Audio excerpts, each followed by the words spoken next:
Hello everybody and welcome to Time Traveler's Coin Exchange. Tonight we're going to have episode 75 of The Coin Vault has opened. So welcome. Hard to believe it's already been 75 episodes. So I grabbed a couple more rolls from the vault here today. And for those of you guys who haven't seen the show before, I used to do a lot of coin roll hunting and searched a lot of 5,000 count bags of unsearched wheat cents. After all those bags, I recommend never buying a bag of unsearched wheat cents. If you want a key date or something like that, buy it. So anyway, I did find some errors, found some, fairly good-looking AU, low-grade MS coins. We'll be all over the place here. These are coins that I found just looking through circulated bags. Oh, this one's better, this one's better. Unfortunately, I didn't know exactly what I was doing back then. And so it's been a long learning curve, but I basically put these in rolls and just kept searching, and now it's 10, 20 years later, depending on the roll, and I'm finally going back through them again. So hopefully we'll find some good stuff. We have been finding some good stuff lately, and so I grabbed a coin out of the top just to make a photo. I guess the monkey got on top of the coin here for this one, but so I got 3 rolls that are all kind of similar, so I'm guessing they're from about the same time period.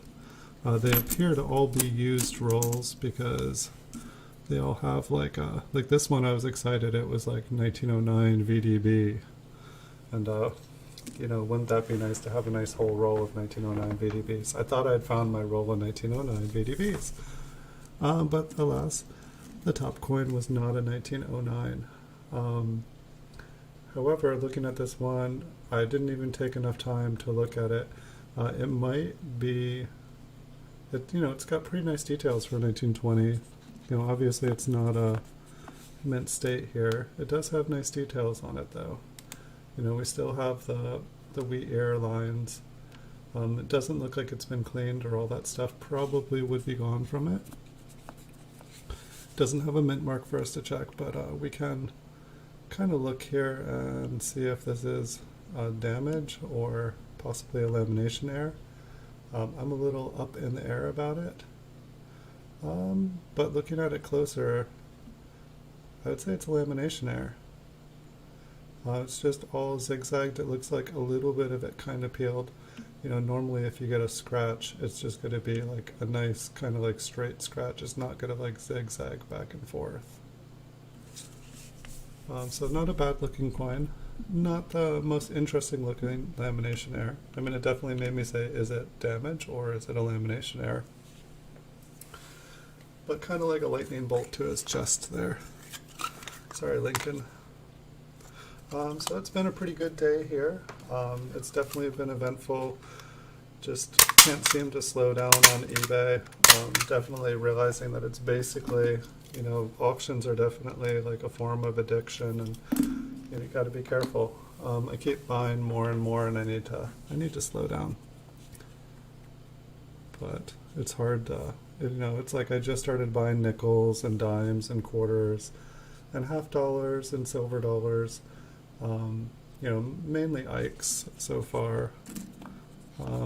But it's like all of a sudden I have all these new coins I've never seen before, and I see them at auction. I'm like, oh, I don't have that one, I don't have that one, I don't have that one, I don't have that one. So I keep buying them, but I gotta slow down. But how's everybody doing tonight? I hope you guys are having good Tuesdays. Hope you guys are having great Tuesdays. So we'll take a look here. This one kind of looks like it's been cleaned, the way that the fields and higher devices are a little bit lighter. We'll take a moment and we'll zoom in on that mint mark. But we'll just kind of scan the rest of the coin, see if there's anything else we want to pay attention to while we're at it. And some of these coins, these will be in the rolls for various reasons. Sometimes they just accidentally get in the roll. I'll be making stacks. Hey, Ozzy Colin, welcome. How are you doing? Everything is pretty good here. We'll just make sure there's not like an RPM here, because I don't see anything else going on with the coin. See if we can get it focused. I don't think it is. That top one does look a little bit interesting, but I don't think it is one.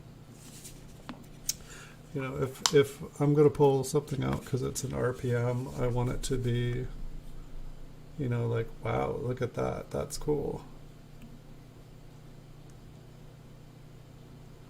And I don't see one here either.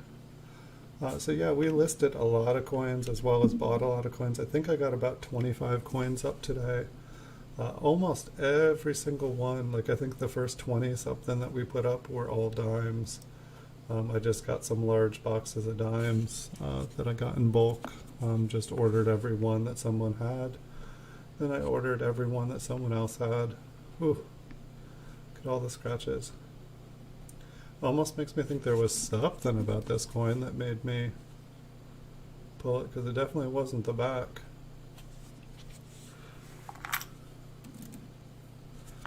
We got to look at a pretty nice $50 right before starting the stream here. And then I got a 1942 proof, and so we got to take a look at that. I think everything else other than the Franklin and the proof wheat cent was a dime. So it's kind of fun. Got to look at a lot of dimes. I felt like I got to know dimes a little bit more. Almost every dime was a different date and mint. So I got to, you know, kind of get a feel for what different, you know, years are worth, and just kind of got to see some good toning, some bad toning, starting to understand the coin a little bit better. You know, obviously I'll be spending the next 30, 40 years figuring it out. Let's see. Thought I saw a mint mark there. It's a ghost mint mark.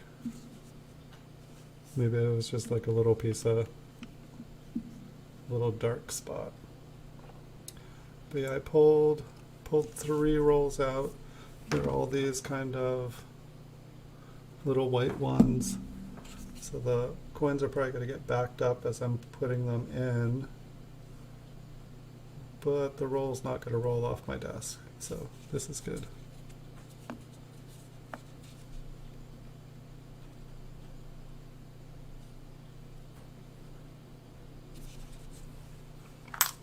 Yeah, when I first looked at that one, I really thought it had a mint mark, and then I was like, where is it? What's going on with that one?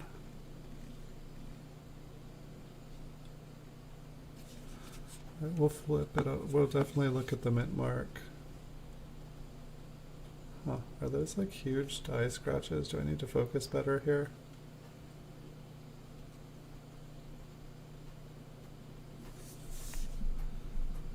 What is this?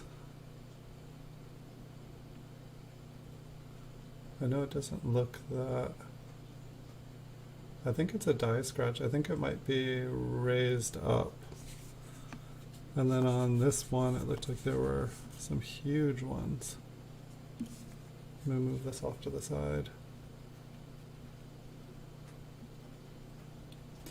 Let's see, what else did I do today? I started I made a video for the giveaway. Yeah, these are raised up, I believe. They look kind of cool. Excuse me.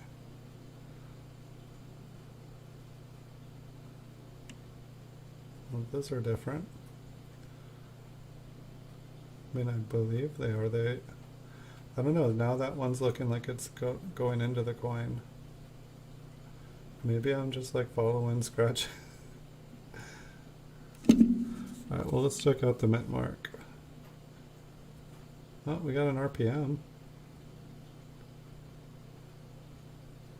Oh, it wasn't a goose chase after all. It'd be funny if it led right to here. So what is it, 57D? Isn't that our... I feel like, well, I guess last night, 1953S. 1953 was the year of the day. It looks like we've got one for 1957 now, and we're only a couple of coins into the roll. I'm not sure what was going on with those lines. Maybe they were scratches. swear at least the one on the reverse looked like it came up. Okay, I don't think this has a mint mark on it, so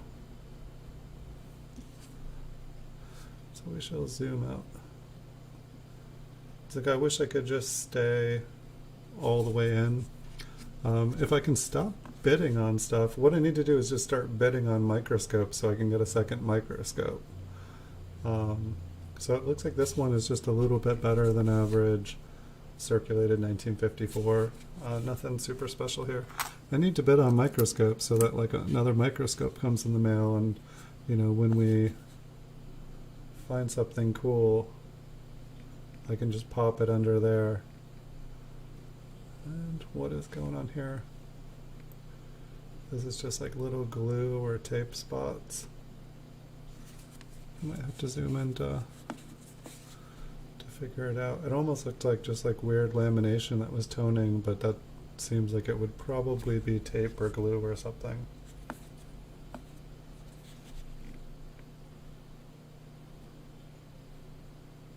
Nice.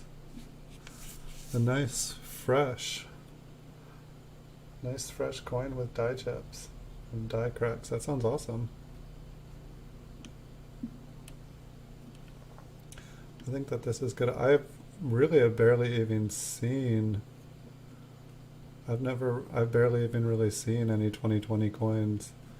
I think I've seen 1 or 2 quarters and that's it. I think this must be like tape. It's just too shiny. I wanted to think it was like some sort of metal, but I don't think it is. Alright, so we got a mint mark here, so we'll start with that.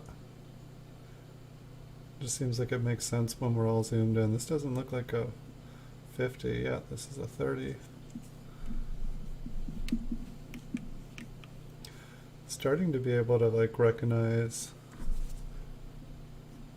some of the mint marks. They definitely are so different every year.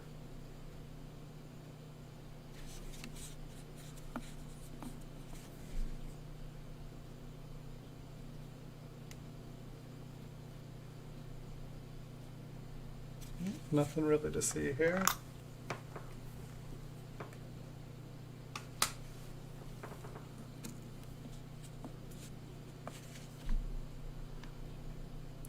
Another 1930D. I feel like this one looks like there is something on the surface. I don't know if somebody like puts coins in mineral oil or olive oil or some sort of oil. It definitely looks sticky. Nice. Yeah, I feel like that's probably about the only way I'm gonna get any coins this year. I'm almost to the place where I need to go to the gas station. I've only had to go to the gas station once since this pandemic has started. Can't say it's been bad. I feel like almost looks like some like red rust on the edge there. Let's hope that's rust. Or hold on one second too. I need to adjust my filters. I had to. Ooh, can I not? I had changed things earlier for.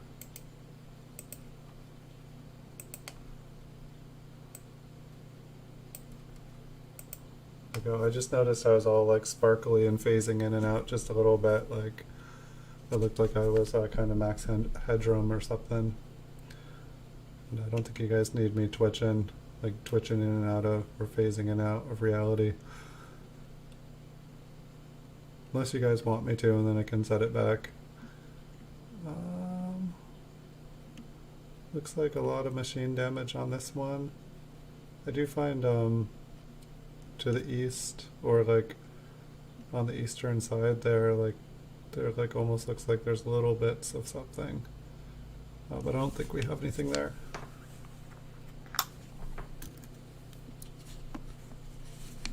Yeah, it's like I wonder this whole, the banks wanting change and like people bringing change in and like people feeling it's my patriotic duty to like, clean out my sock drawer and bring all of my change to the bank so that like we can like move, so that people can have change at the cash register. How many people's collections are going to get wiped out? And it's like, oh honey, I brought your silver quarter collection to the bank so that our government can make change for people. No.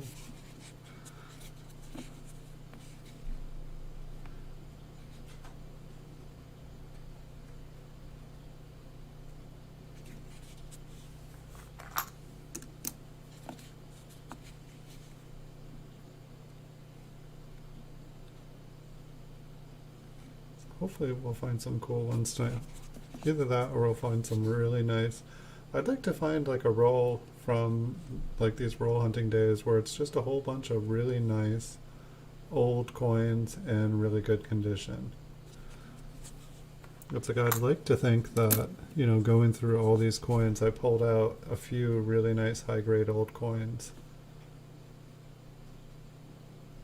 Hasn't been the case. I mean, I feel like we found a couple gradable coins from the teens and 20s, but nothing like high grade.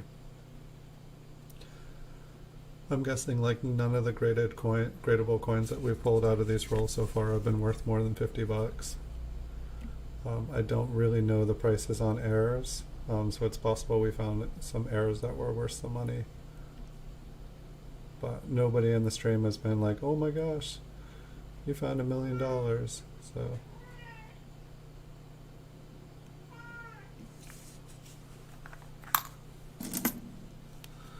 oh, there goes one pile down. I think we're still zoomed in. Yeah, I could do twice as many coins in a stream if I got a second microscope. It would just be way more streamlined.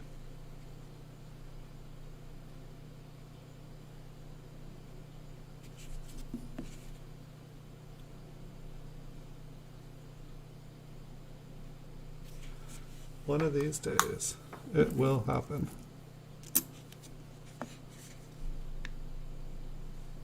It's like last night it seemed like everything was a San Francisco. Almost kind of want to check out that eye. I'm sure it's just a machine doubling.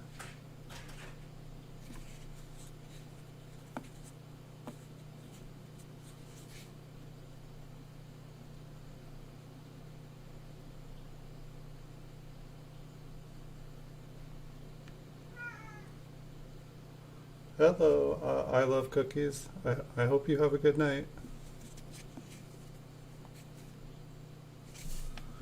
We'll check out this one here.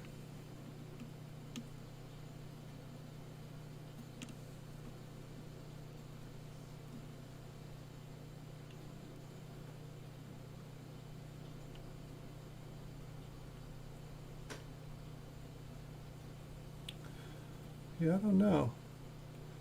I want to guess it's like eject doubling. Because if you look at the B looks a little bit scooped.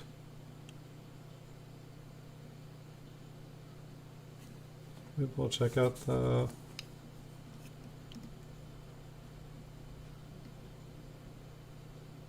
I'm not sure. Hey Sev Weber, welcome to the stream. We're just getting started here.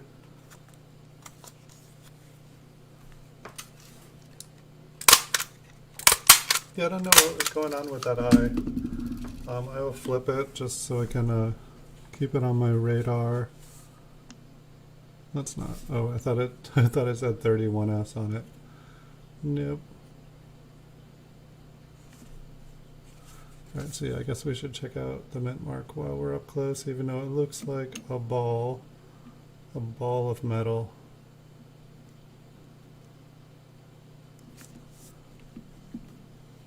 This coin looks like it may be from a fire or something.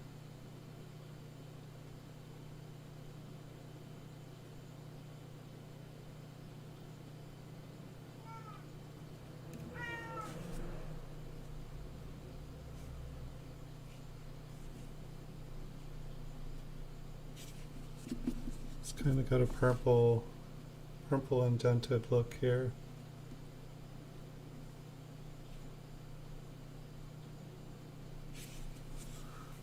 Back into the tube with it. I think I missed what you said, Ozzy.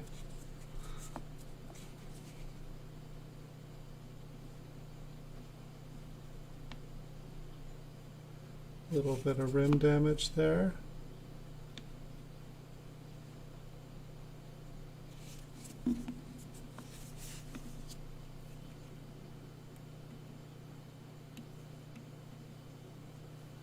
And in we go.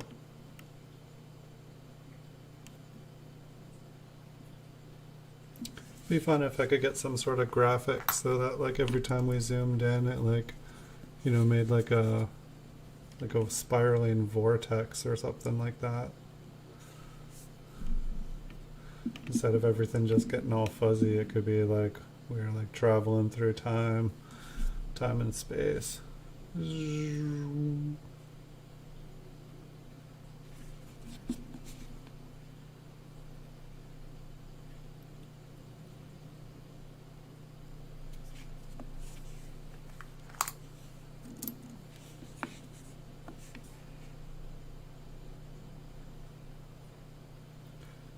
That estimate mark looks a little bit crowded.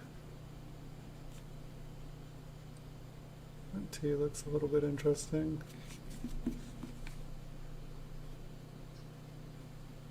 But yeah, if anybody hadn't noticed, or actually I'm always curious, like so I got up and eBay supposedly has 5% like bonus eBay bucks for the next 3 days.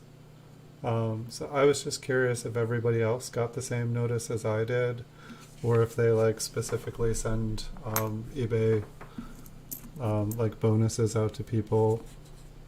But I got a thing saying that eBay for the next 3 days, it's like 5% eBay bucks when you make a purchase.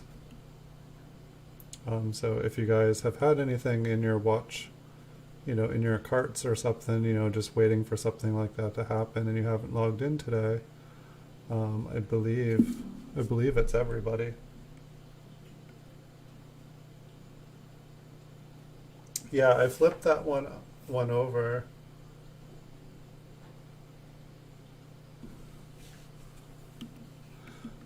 So you saw that too, Sav? Okay, cool.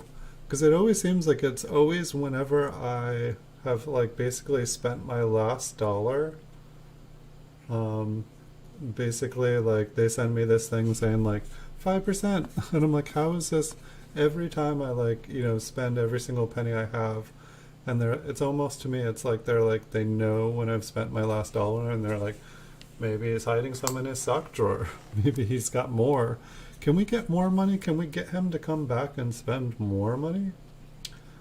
And so I was just curious if everyone else got it, but I also try to spread the word because sometimes people, you know, take the time off or whatnot, and you know, don't go back and check on things.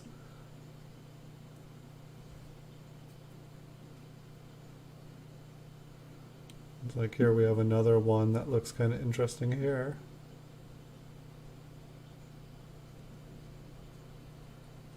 I believe it's just, I mean, like, oh, it's kind of interesting, like, you know, I believe it's just machine damage, but just the way that it was kind of curved there. I'm guessing that whatever was going on with the machine damage, that's probably what's going on here too.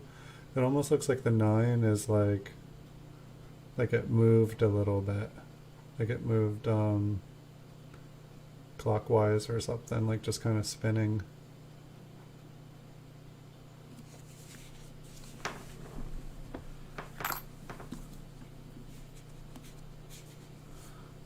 Not sure what's going on with this one. It almost kind of looks like a woody or something, where it had a piece of tape or something across it.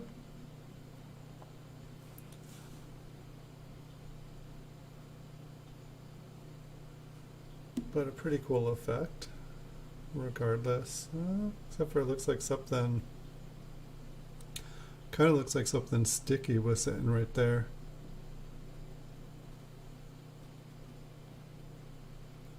And right there. It's almost like there were like little stickers. I'm going to go with a piece of tape. Does the reverse have really nice toning on it? Can I get that to show up? It kind of looks like kind of bright pink. I think this one is going to get flipped. I know the front looks a little funky. Hopefully it doesn't stick to the inside of the flip. But this gets dulled out here, but it's actually really pretty. Can I get any angle on it? It's just that it's really bright and flashy. We did find one at the beginning. You can't find it. You can find them in almost any coin. But I believe after a certain date, someone will have to throw the date down. I think it's like 96. They like changed the way they make the mint marks so that it's basically should be impossible to get an RPM after say like 96 or so. Yep, splurging a little bit, drinking a little bit tonight.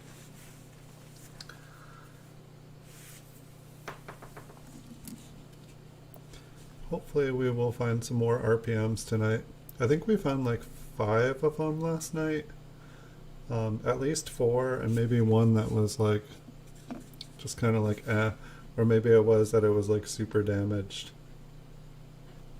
But the ones we found last night were pretty good. They were pretty nice.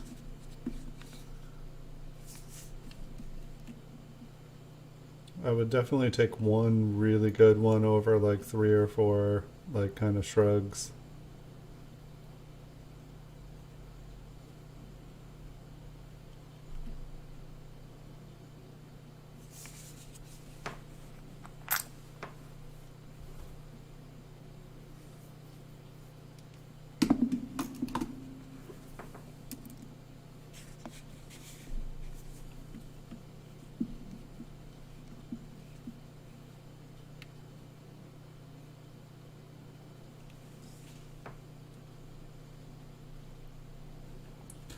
But I think that there are dates, other like previous ones that don't have them, or that they're super super hard to find.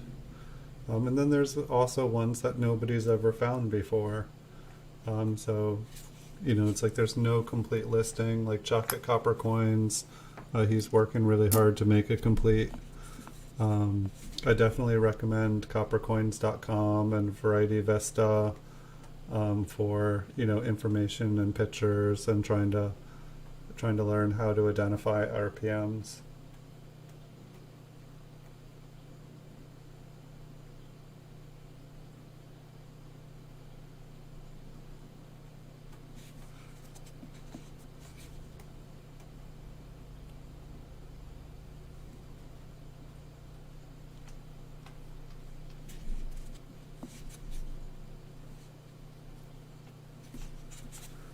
We're just gonna have to keep on looking. I think I got spoiled last night. Like 2 of the 3 rolls that we looked at last night were all S mint marks. I think it definitely made it easier. I guess it's Sev, it's pretty hard to find an RPM on a Philadelphia mint coin.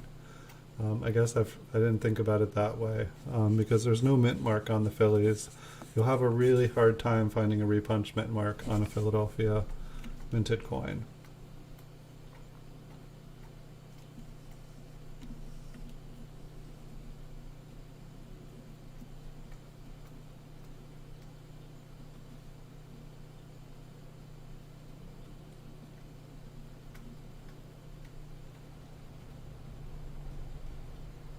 I wish my light was okay. I guess that works for me. I was gonna say like it almost looked like there was a little something on the corner of that one.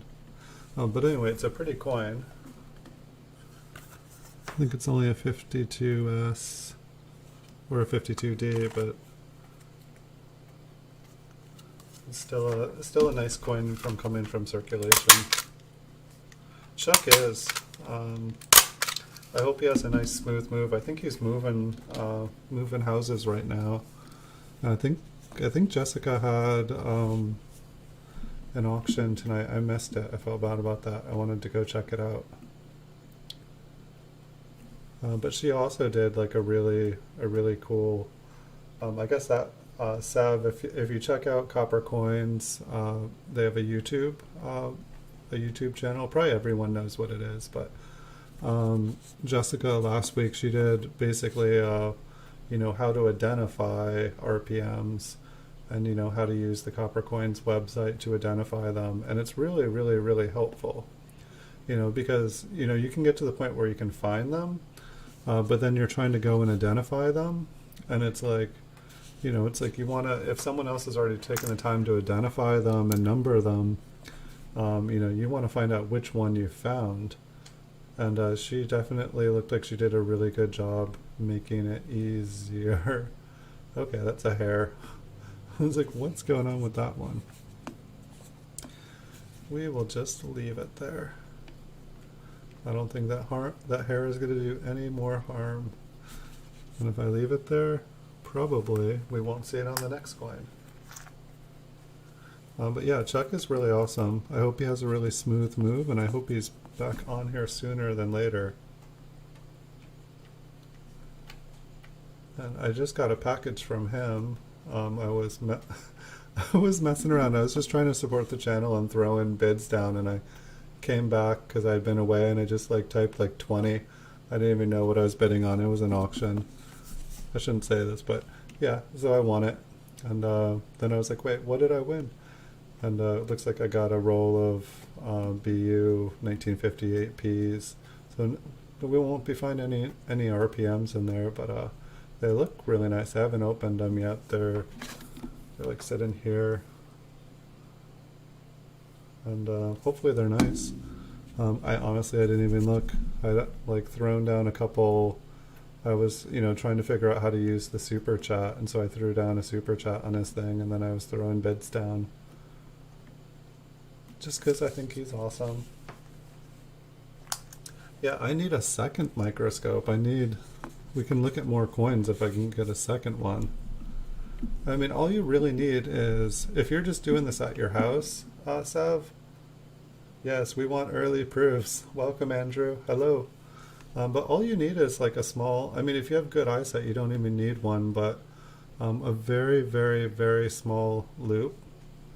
That's all you really need to look through stuff.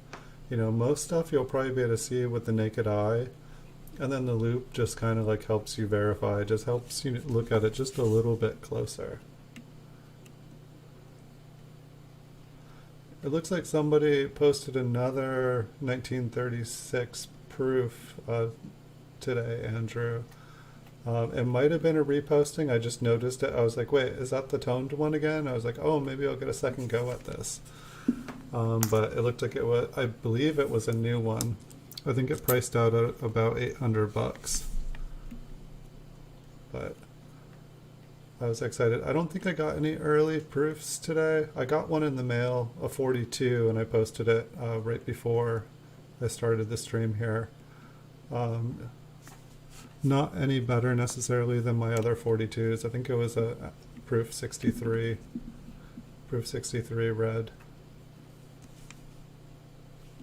But I think I have 4 more from the 40s coming in the mail, and then I have the 1939, which I'm super delinquent. I'm $10 away from being able to make payment on it.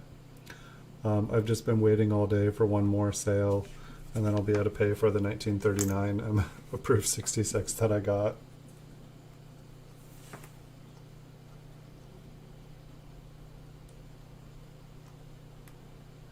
Thank you, I love cookies. That's very nice of you to say.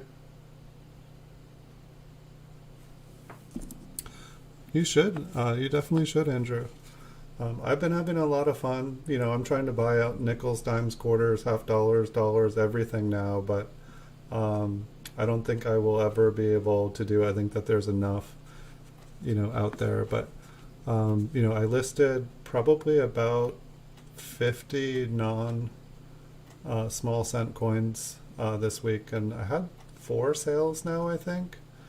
So they're definitely selling, and so that's been cool.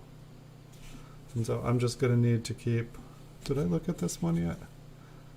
I don't think there's much to look at here. But it's like, I don't know, like I definitely keep buying too many coins because I'm used to there only being as many small cents as people are putting up that I want. And now it's like every coin is something new that I want.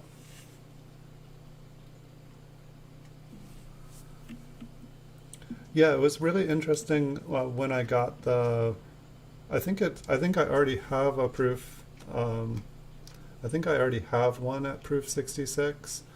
But there were 2 1939 proof 66s ending within 30 seconds of each other this last weekend. And one had a CAC sticker on it, and the other did not have a CAC sticker on it. Both, from what I could see, looked the same. They both looked like a 66 red. Guess which one sold for more? Like, yep, the one with a CAC. It would have been hilarious if it was the other way around. But I won the non-CAC one. The CAC went for pretty much full price. I think it was like $275. And so I got the other one for like $207. And I'm much happier getting the one without a CAC sticker on it. Maybe there was something I didn't know about the one with the CAC, but people seem to... I don't know, it's almost like, you know, like it's like a PCGS slab will get you like most of the full price, but then the CAC like seems like it almost guarantees you full price. Now this one I'm not sure about, like, no, I think that's an RPM. Like if it wasn't for the top part, I would say machine damage.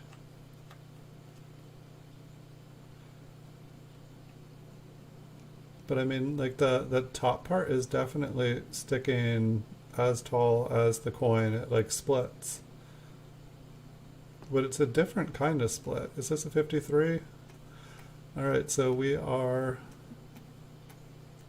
even 57D versus 53S, which will be the, you know, it's a nice BU coin. Unfortunately, there's like a big giant green... It almost looks like it's burned and like an acid dropped on it.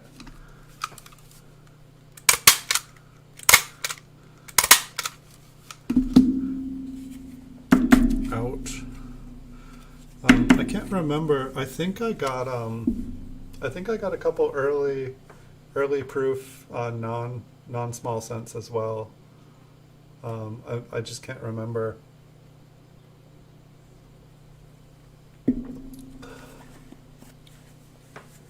I'll have to say, I've literally just been bidding on stuff, and then there's just like 100 items up, and it's like impossible to follow them all, and so I'm winning stuff and not even realizing what I'm winning.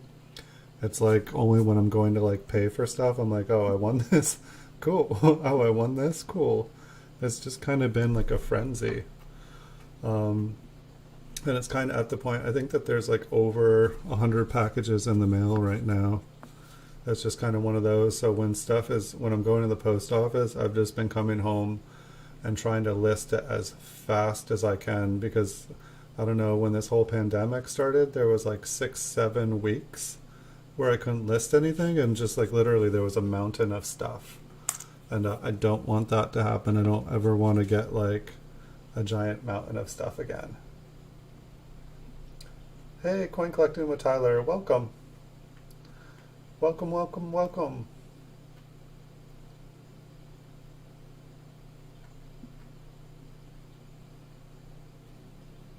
That is pretty awesome. I saw one of your video uploads that said, you know, you might have this rare proof set and not even know it. That sounds really cool. So there's just no S on it at all? I thought it was I thought it was a 1986. I'm not the authority on these things. Was it? Oh, it was a dime. Okay, I'm thinking. I'm thinking maybe there's like a proof penny that has no S on one of them. That's an error. But I'm so not up to date with the dimes. I just started buying dimes this last week. Awesome. That's an awesome find. I bet that's probably worth a lot. Awesome. I'll have to look it up. I assume you've made a video of it so I can see it. Wow, that's a first. It's it's a Liberty error that's on both sides of the B. I don't think I've ever seen that. I'm just gonna check out the reverse and then we can zoom in.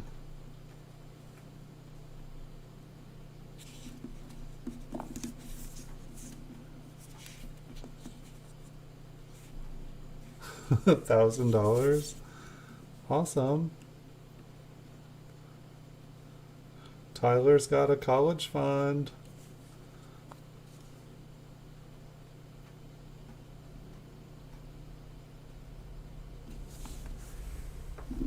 Hold on 1 second, I just gotta check something.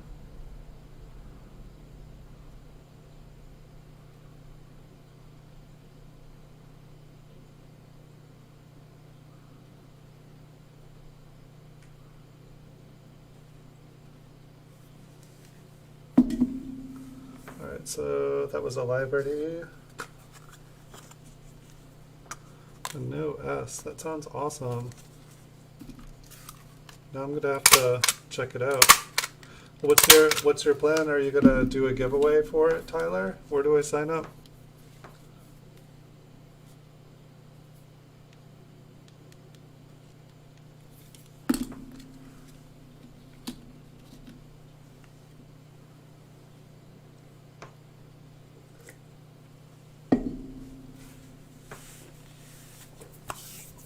Dry my hands here.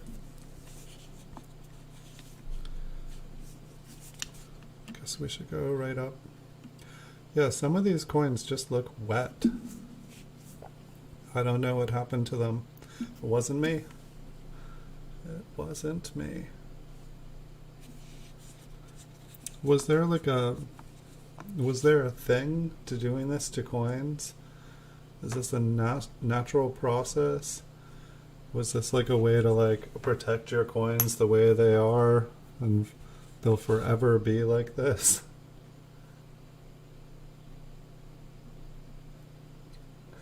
The 1990s, yes.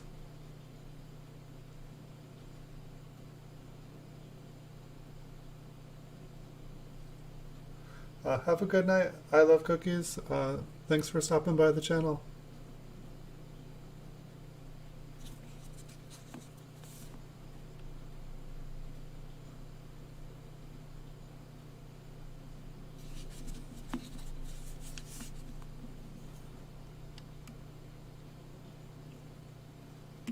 I don't see anything here, but we're gonna look anyway because I feel like I keep finding them when I don't think that they're there.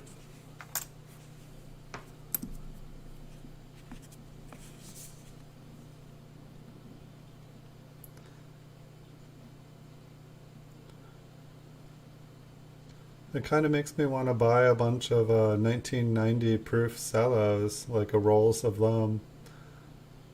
I feel like I've been having pretty good luck finding like random cool stuff in the mint cellos. So why not push the luck? So yeah, people have been asking for me to do the mint cello rolls again. So I'm gonna start doing them. Hopefully I can start doing some this week. I haven't really been able to obtain any new ones since all these last ones came in. I was kind of going to try to get every date and every mint, and then I think that was kind of like my subtle plan, was to get every date and every mint and then just go for it. Nice. Yeah, that definitely sounds like a coin that would be worth getting graded, Tyler. where'd you pick up the mint set or the proof set? Was it just a random buy, or did you go to a show?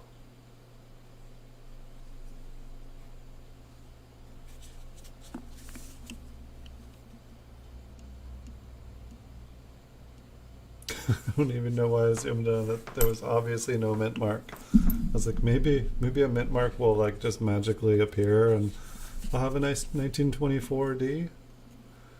Wishful thinking.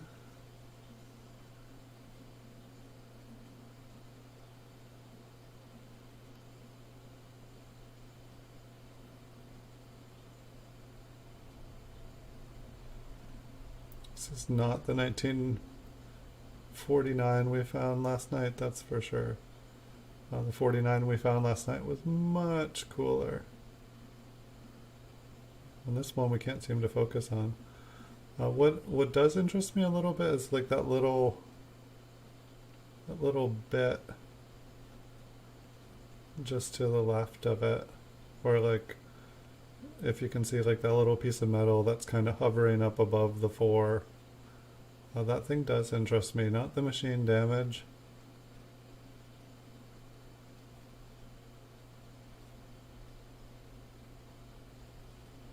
But yeah, I don't think it's anything.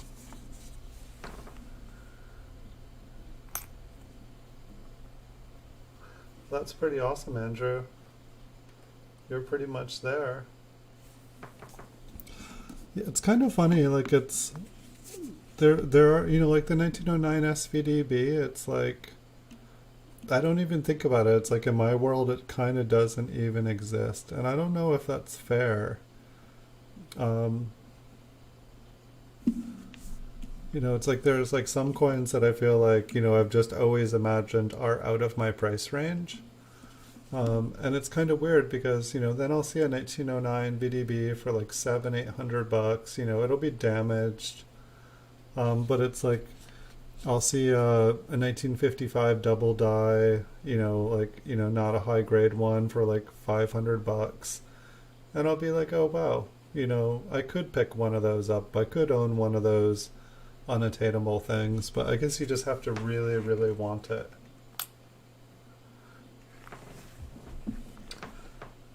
You can find them on eBay for sure, Sav. Like yesterday morning, there was like this huge, massive mint set auction. It was like 10 to 25 of like every year, like all ending like a minute apart. If I wasn't so maxed out, I probably would have bid on a bunch of them. I kind of just sat back and watched to see what all the prices of them all were for. I think they started in like 1965 and they like went all the way into the 90s, maybe even into the early 2000s. But like you can get mint sets for fairly cheap. Like it looked like most of the recent ones went for about $3.50 to $4 a mint set. Probably like just barely over face value for the coins. It was kind of crazy. But it seemed like I feel like the 1965s, I feel like they went for about $12 a mint set. Like I feel like the 60s, late 60s there went for about $12 to $18 a set. And then I feel like there were a couple years that like there was like a little bit of jump. But it seems like basically the years with silver in it were the best. Was that a 20? Sorry.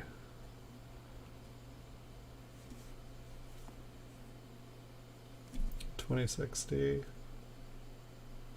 A little bit better. I don't think this has been cleaned, but it kind of looks cleaned. It's a little bit better condition for a 2060. I'm gonna put it in a flip. It doesn't have to live in my roll anymore.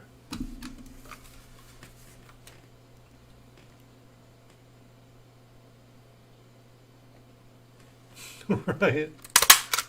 But I guess like the thing about like those like super high grade ones, it's like it doesn't, or I'm sorry, like the super rare ones, it doesn't seem like I see the price go it seems to like be the same. Like it almost feels like the longer I've been coin collecting, it just gets kind of cheaper and cheaper.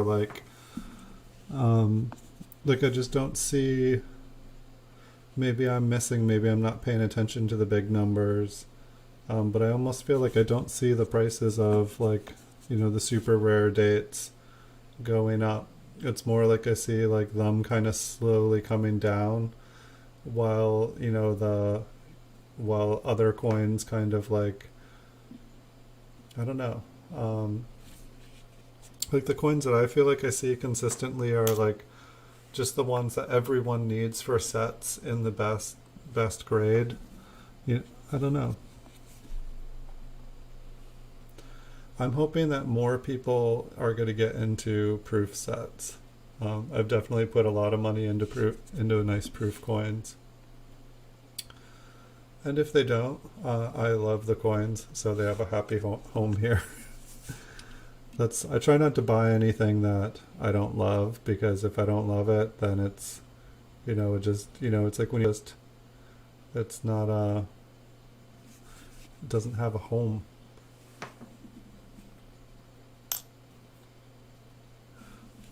But at the same time, who knows? Like maybe there will be a huge jump in key dates at some point here.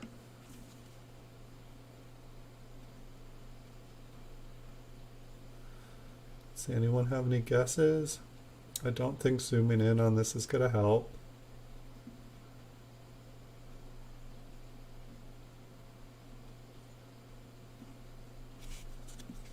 It's a 19 Smoothio. It's a smooth set. 1913S.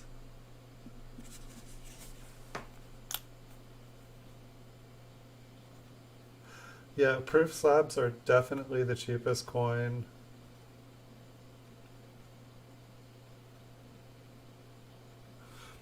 It's interesting though, and then like the more recent proof coins, it seems like the price is way higher. It's like I lowered the prices on my 2015-16, and I have about 2-3 sales every day. While when I had it like, the price that it should be, about the price I paid for them, nobody bought them. But like between like $8 and $12, people seem definitely interested in buying them. But yeah, I think modern proof coins are the cheapest slab thing that you can buy. But at the same time, I have no idea what's going to happen with them. They could, in 10, 20 years, like it's like basically with like modern proof coins, around 1970, everything starts to go up, like, or it's like after 1981, like 1981 and forward, you can find proof 69 red, deep cameo, no problem. And then you go back to like 1980 before, there's a few dates that you can find proof 69 deep cameo, but all of a sudden it starts to get harder and harder to find the, full deep cameo. And then like you get down to like the 60s and it's like deep cameo just disappears. And I know in the 60s, San Francisco was just starting to make the proof coins. And so there's also reasons I think that you don't find them as much. But the price values definitely seem to change. They seem to get more. Ooh. Whoops. We got an album filler here too.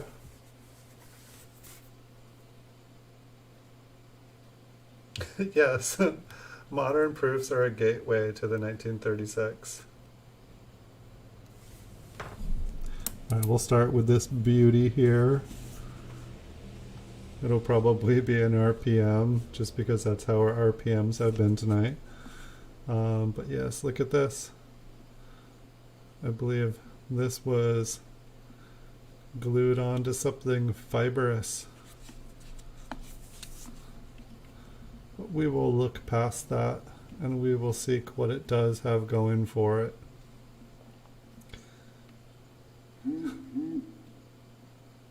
I can like imagine now, like You know, somebody like a dealer getting like a Whitman coin folder like from 1909 to 1940. And basically like every coin in there is like a BU. Everyone is like beautiful and beaming. And like you could like see like the dealer like, you know, basically like their eyes light up like, oh, it's a gold mine. It's a gold mine. I found it. The coin I've been looking for. This one's kind of got a golden color. Um, I don't know. It's kind of a yellowy gold here. But yeah, then as all their excitement is like, you know, kind of growing, they go to like pull a coin out of the Whitman folder, you know, just kind of push it out to just kind of like see what the coin looks like on front and back. And then they realize that every single one of the beautiful BU coins has been glued into the book. And every single one is destroyed.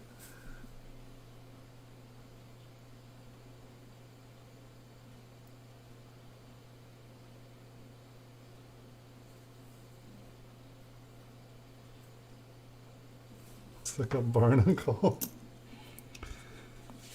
The ship's been awash at sea. Came back with a case of scurvy and barnacles.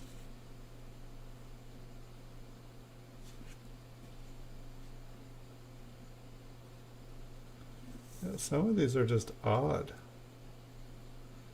Is this like a treasure map?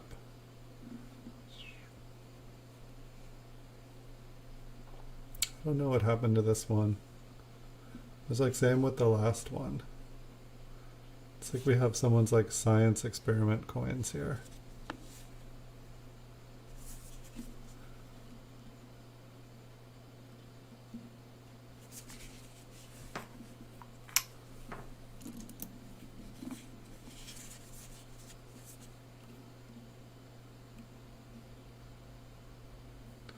I was remembering I have like one, it was kind of like a disaster eBay, but like I bought like 10 rolls. Is this a 57D? We've got the chip in the D, chip in the E, and like the double looking W. Oh, just 1957? Interesting. But like it was kind of an eBay horror story. But like the one thing that was good, it was like I was supposed to get all these rolls, like it was like 10 rolls of like old wheat pennies, and then I had a quantity of 10, so like I ordered 10, so I was supposed to get 100 rolls total. Instead I got like a flat rate box like full of like folders that had been gone through, and just everything was like junk.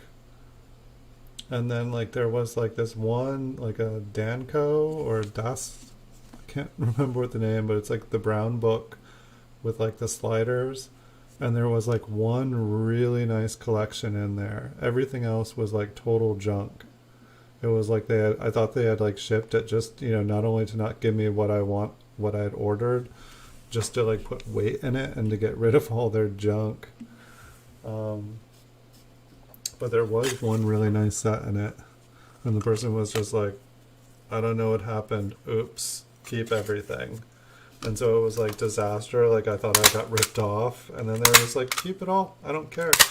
And I think there was a 1931S in it, but I haven't pulled it out. It looked good on both sides, but I've never pulled it out to take a look at it in person. Why did I flip that one? Oh yeah, the die chip. I'm on autopilot here. If only I could just write them too. It was like my memory of or like muscle reflex was waiting for my brain to finish the action.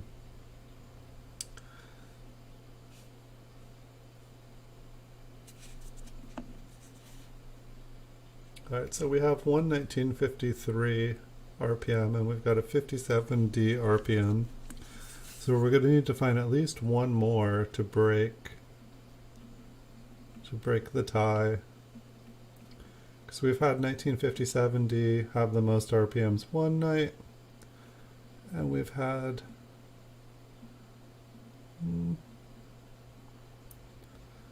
what are these called? Just machine damage. Looks like machine damage because we can see the 7 and the 5 hold the same kind of doubling as the D does. So I believe this is just machine damage. The 9's got it too. Close, but no cigar.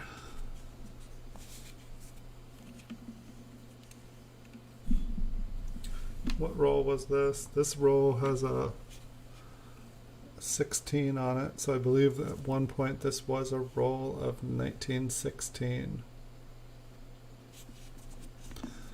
I'm wondering, like I still have like my, sorting tubes from when I used to sell just like single date coins.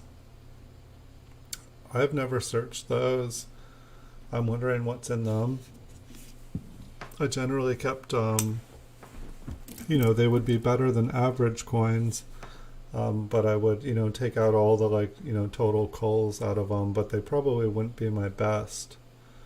But at the same time, if I only had a few of that date or year, they very well could have ended up in there. It's a little bit better, 1941. 58D, looks like it's got something stuck to the side over there.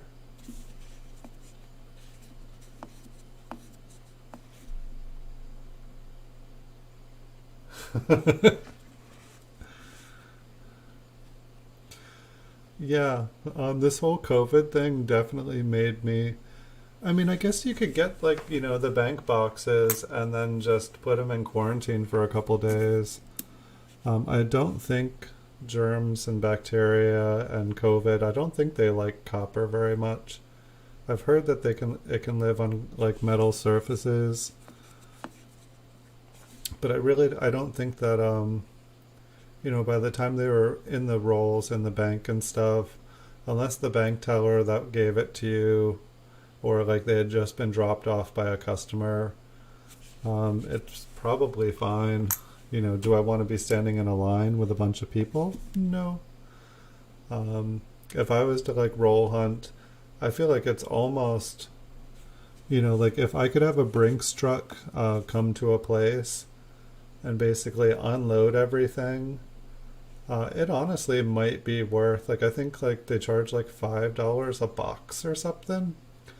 And back in the day, it didn't make any sense to me. I'm like, why would I pay $5 a box, for the possibility of something? But if it was like $half or like something, maybe.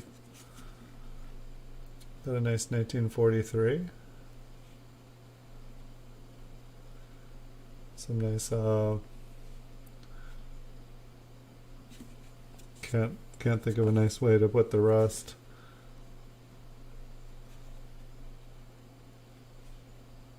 Is very unfortunate.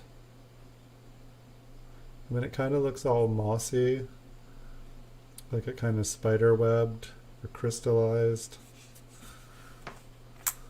It's like striations or something.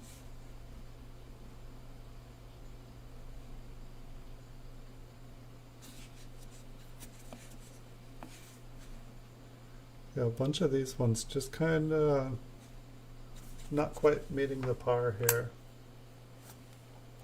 Hey, Super Silverman, welcome. Sorry, I did not see you there for a second.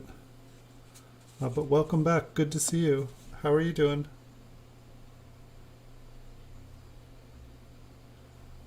Looks like we found a 1957D RPM tonight and a 53S RPM.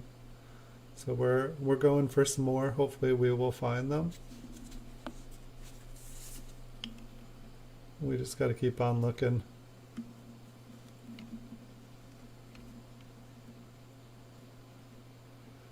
Yeah, I feel like we found like a Liberty Air and a couple couple lamination errors, but we really haven't found a lot. Let's see, 34. I think it's just a 34p. This thing looks toasted. Oh. Yes, this coin is toasted.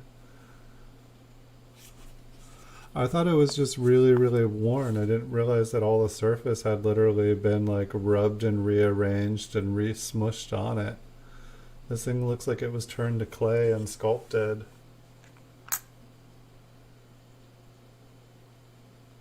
Yeah, I saw, like, I think silver was up to 22 when I looked earlier. I think I'd had a dream about it going way up last night. And then I saw, like, on Instagram someone's post, and I think it was over 20, and then I, like, went to coinflation.com. That's just where I like to, like, go and I feel like they used to have a lot more interesting stories about coins and metals and just stuff. Now I usually just go for the prices. I feel like since the pandemic started, I feel like there's not as many articles. I don't know why. Whatever that looks like doesn't look like it's in the right place for a mint mark. I don't think there's anything here.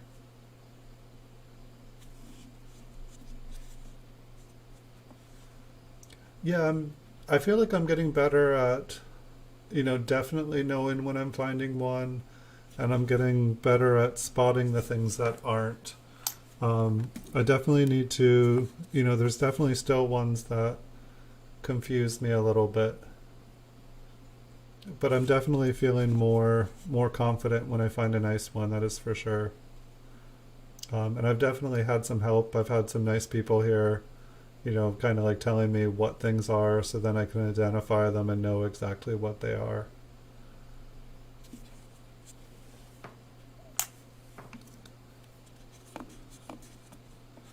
And I still haven't posted that 1970S. I think I got kind of intimidated, like that Mancello roll that I did. I had people putting offers on that roll before the stream was even over. And it kind of intimidated me a little bit. And then people kept asking, when are you going to sell it? When are you going to sell it? And people were telling me that the RPMs that were in there, just the RPMs were like 8, but I was seeing them selling for like $30 to $50. And so I was like kind of confused. And so I haven't put them up. I do have 2 more rolls, or I have 90 coins total. One of the rolls ended up shy. Hopefully they didn't cherry pick it out.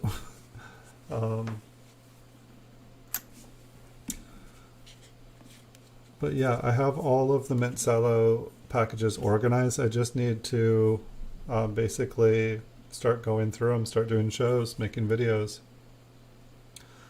I've pretty much switched to, just buying small and large cents to buying everything now.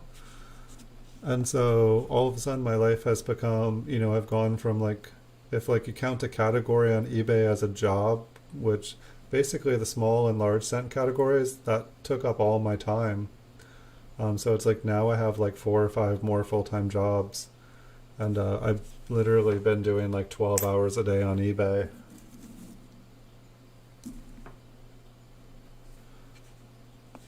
Yeah, I feel like the 1970 mint sets that were up for sale yesterday on auction, I think that those mint sets went for higher than any other mint set. I think there was 10 of them total. It might have been one of the ones that had a 25 pack. And I was, keeping an eye on it because I was like, if it goes for low enough, that seems like something I might want to. Hold on one second. I'm getting like a flood of notifications. It should just take less than a second here.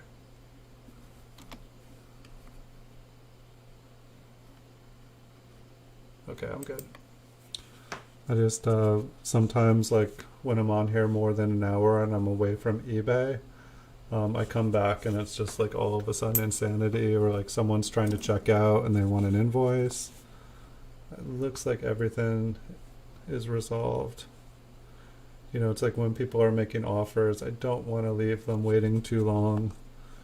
It's like sometimes people will, you know, get bored and they'll look and be like, oh, well, I did put an offer on that, but I will go and buy this because I haven't got it. I don't know. Check out this mint mark here. I've gone too far. Let's try moving this over.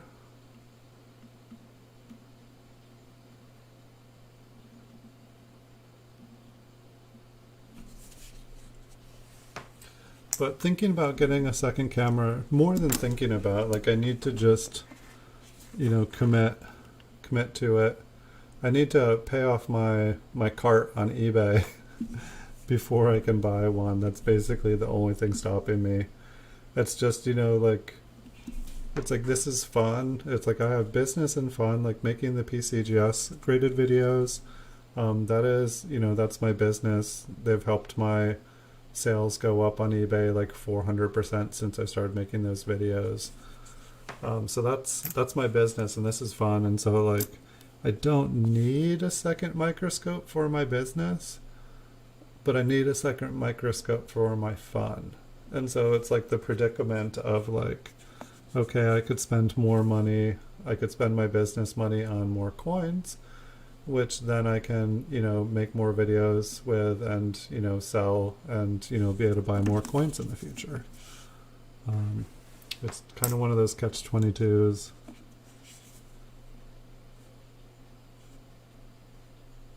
But I feel like it would be so much easier if every time I find a coin, I can just put it under there and it's got like a perfect focus setup.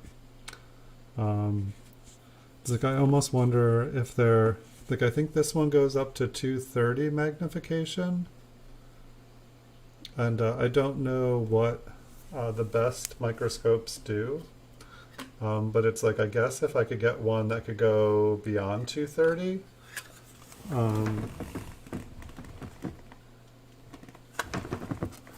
I can't see the total, but if I could get one that could go beyond the 230, I feel like that would be worth it. This one just had a small little die chip that I left up there for you guys to see. I'm going to flip it, write chip on it, flip it, chip it. Then I'll remember what it was in the future. Looks like another very worn 1934. I feel like the from like 1930 to 1934, when I'm coin roll hunting, when I'm like looking through bags, did not find a lot of them. Same thing with like 21 through 23. And so I feel like, you know, there are definitely some dates and mints, you know, that find themselves, and you guys are probably like, why did he put this coin away? And it's just when, you know, at this time in my life when I was coin roll hunting, you know, I'd find coins like this that had very nice details on them. And then I would find, you know, one that like I had none of. You know, like by the time you divide up a whole bag, you know, into solid date rolls, you have all these stacks, you have all these partial rolls. And, you know, you'll have like 3 or 4 rolls of 57D and 58D. And then you'll have some spots that are just empty. And you're like, why didn't I find a 1957P? Where are all the 1957Ps? Where's all the 1954Ps? Where's all the 1952P, 1950P? You know, I thought Philadelphia was the common date. Where are these coins? Like, I feel like 1957P is actually a really nice date. Like, I think it's like $25 in MS65. You know, that one there was probably like an MS62 brown or something. It's probably worth $3. Maybe not even that.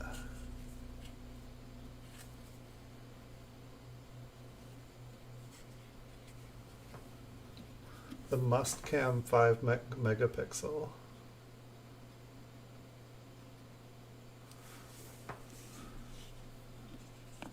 And so that means that, so with the megapixels, it's going to have a higher quality resolution when it's zoomed in. I guess you can probably take a photo, and because it's such a high resolution, you can just zoom in with the camera after you take a photo. You don't even need to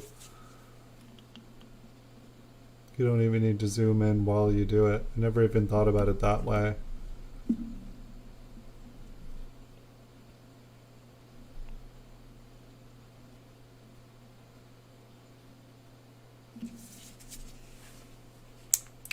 Yeah, I don't know how many megapixel.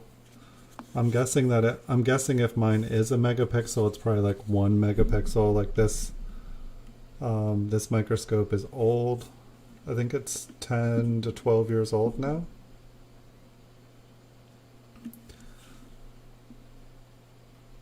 I'm trying to even remember. I feel like I must have bought it to take photos of my flying eagle scents. I feel like that's when I bought it.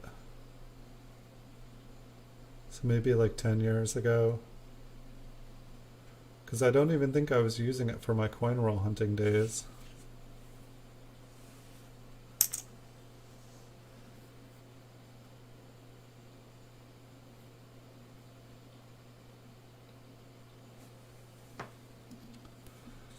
Yeah, it's interesting to me how, I feel like most of the Philadelphia coins for most years they don't have a premium on them.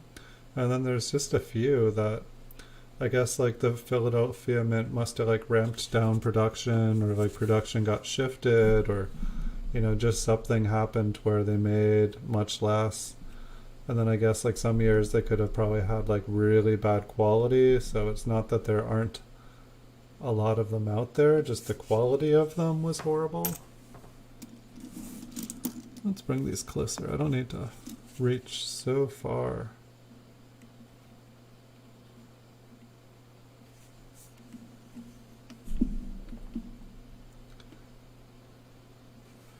It's like I almost wonder, I like having everything be, not know what the next coin is going to be like. I think Super Silverman, you were actually the person one night that said, you should really divide everything up, and like you can know more about each coin when you do stuff. But it's like same with these like rolls that are all scrambled and stuff. It's like I enjoy not knowing what it's going to be, but it's like I feel like it would be much more efficient if I separated all the coins with mint marks at the beginning of the stream, or like even before the stream started, so that we could just zoom in, look at all the mint marks, and then zoom out. But I guess doing it that way too, I have to hold. This is where the second camera comes in, because it's like then anytime we have a mint mark, I just put it up on the camera above, or anytime there's like a special, something to look at, we put it up there. I know my computer would have absolutely no problem with a third camera running on it. I don't believe OBS would have any trouble. There's definitely only one way. It's like, I guess for me, it's like, I don't know if I want to try to just do a cheaper camera that can zoom in, or if I want to try to maybe get a better camera so my main camera's better. I don't really feel like my main camera, I don't feel like it's hurting me. Like, I feel like we get pretty good views of everything here. But it's like, if I was already spending, if I bought another dyno light like the one I have, it's like $120. And so it's just, whether I was to spend like a little bit more, if there is like something awesome that you can get for just a little bit more. Hold on, I just wanted to straighten that out.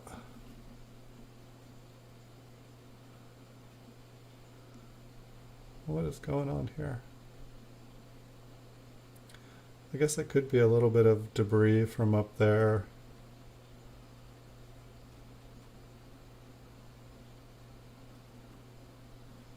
I'm having a hard time focusing though.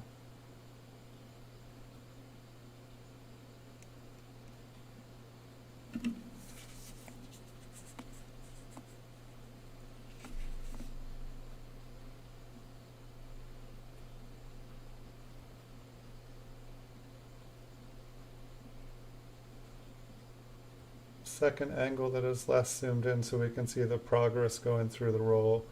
Like we can visually see what coin you're on of the stack size. So like so I feel like on copper coins, you know, when he's doing like the roll reveal kind of episodes, he'll have you'll be able to see like kind of what coin from the roll he's like pulling from. So like if you come to the, if like you start in the show, you'll be able to see like, oh, there's only like 5 coins left he's about to finish up.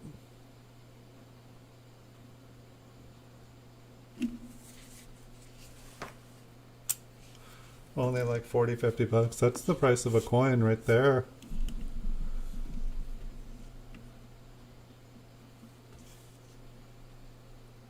And I'm trying to remember, did you film like with the must cam?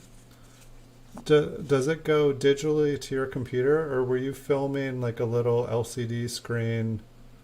I feel like remember some of your videos. I feel like, were you filming like an LCD screen that's on the microscope itself?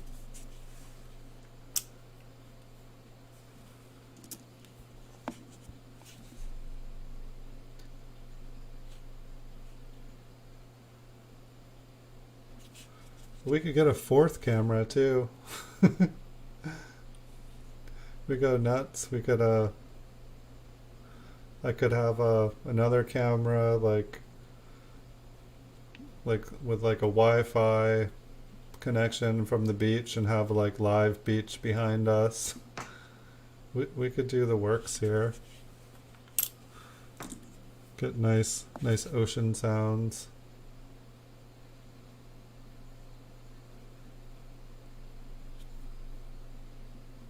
I also thought about trying to reset up my desk.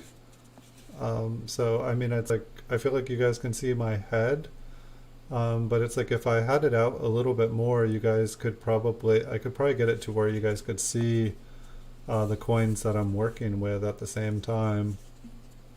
Like kind of like you were saying, we could see where in the roll I was. It's like you could like, you know, see the coins in front of me. I think like the problem I have at the moment is that like there's like a credenza on top of the desk, and so it has like, you know, drawers and stuff, and so like the monitor can only go so far back, and I just put the camera on top of the monitor, kind of like old school webcam days. And just the endless coins, yeah, they never know when it's gonna end. I mean, really, like it could never end. We could just stay here forever. Welcome to endless coins. Welcome to eternity. It's gonna be a long time.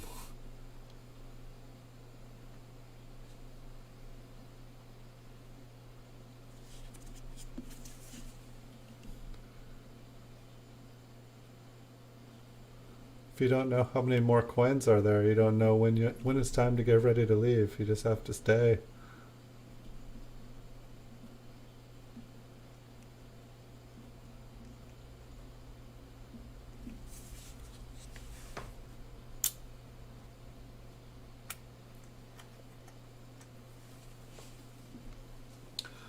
Pretty much all all profit just goes into more coins. Like I pretty much, for most coins, I just throw a margin on them regardless of what I paid for them. If I stick to the price guides, then about 90% of coins available to me, I just would not be able to sell and make a profit. And so it just came, it's like, okay, do I not sell any of these coins, or do I just, you know, slab an arbitrary amount on top of the coin? Because I mean, it's like any business model that you set up, especially online, it's like you have to put in all your expenses, and if you don't consider all your expenses and try to sell things in a business model that cannot produce profit, you're going to fail. And that's what I did for years. But yeah, pretty much when I buy coins, It's like I will sell a coin and I will instantly buy another coin with the money that I just got from selling the other one, and it's just one coin after another after another. It's just a coin exchange. It's like very rarely do I have more than like $100 in my bank account at a time. Like when I go to sleep, I usually, before I go to sleep, I spend every single penny, and then I wake up in the morning with nothing in my bank account. And then every morning I've got to build it back up and pay for anything that needs to get paid for, and then repeat the process every single day. Like there's no days off. Don't make it easy on myself.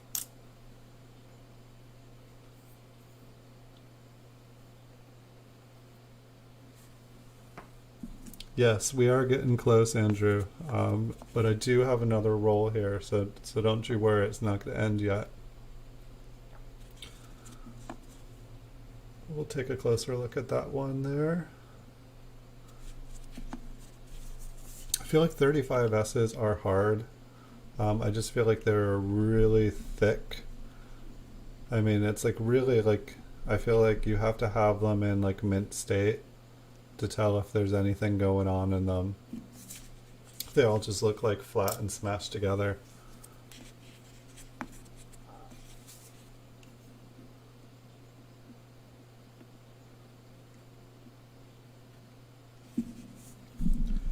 No mint mark on this one.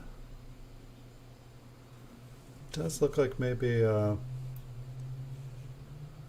like a partial collar strike maybe.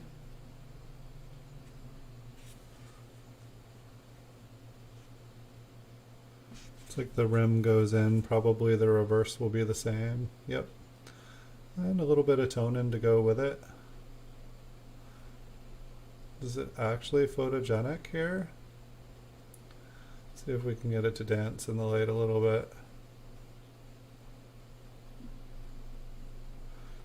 I want to get a camera too. I mean, maybe it's the light setup, but I want to get a camera that like really just makes like luster and patina and toning dance.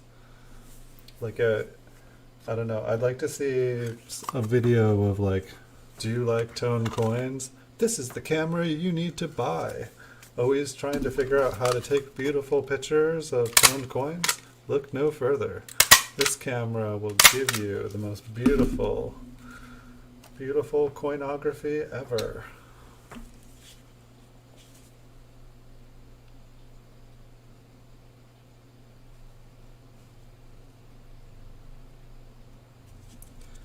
That one did have some nice color. It's just, maybe it's also being closer here. I'm not able to get as many angles with the light.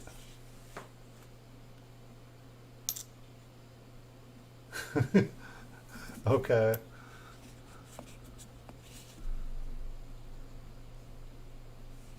But hopefully you can still see the screen even with the earplugs on.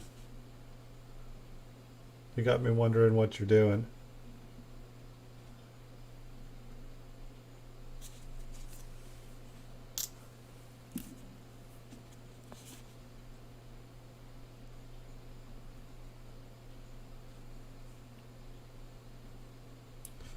Trying to remember if we found, was it the first coin into this roll that was an RPM, or were both in the last roll? I can't remember now. I think I was kind of excited this one was going to be awesome.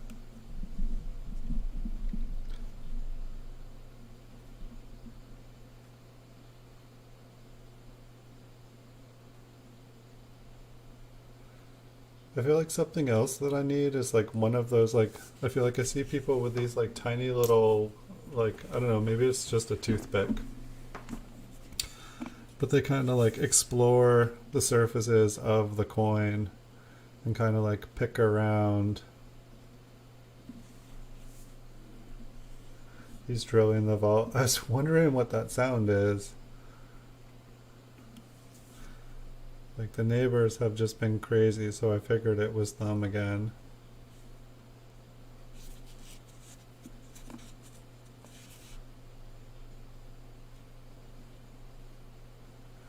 Yeah, I had to like add some extra booby traps to the vault. You guys talking so much has just been like, yeah, need to hire a couple more guards.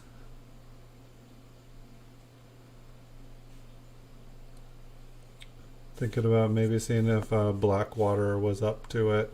Seems like those guys are pretty ruthless. They'll steal a baby. Maybe, I don't know. I totally made that up. Don't want to piss off Blackwater. Sorry, guys.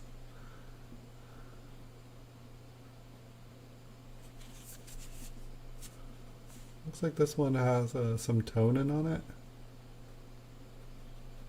Just a little bit up here. I mean, the whole surface is kind of glossy. What'd the front look like? Maybe this one will get a flip. Big green spot. Big green spot. Did I check out the mint mark? Doesn't look like anything. Alright, so that was the last one.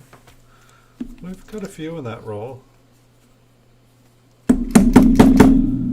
It's like I feel like these plastic tubes like this, they never the coins never fully settle down in them. I think this, I can't tell if it's toned or cleaned. Probably both.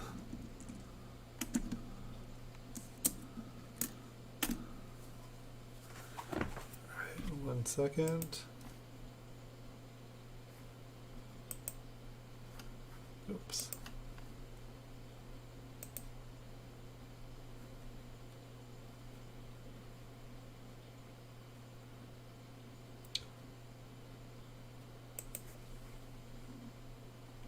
It's funny, whenever I hop over to eBay in the middle of a stream, it seems like it is moving way faster, and it's never slow. Just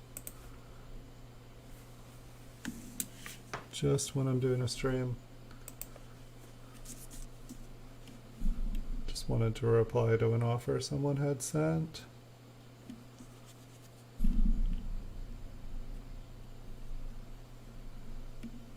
And so this is the first coin. It's not necessary. I think it's like, yep.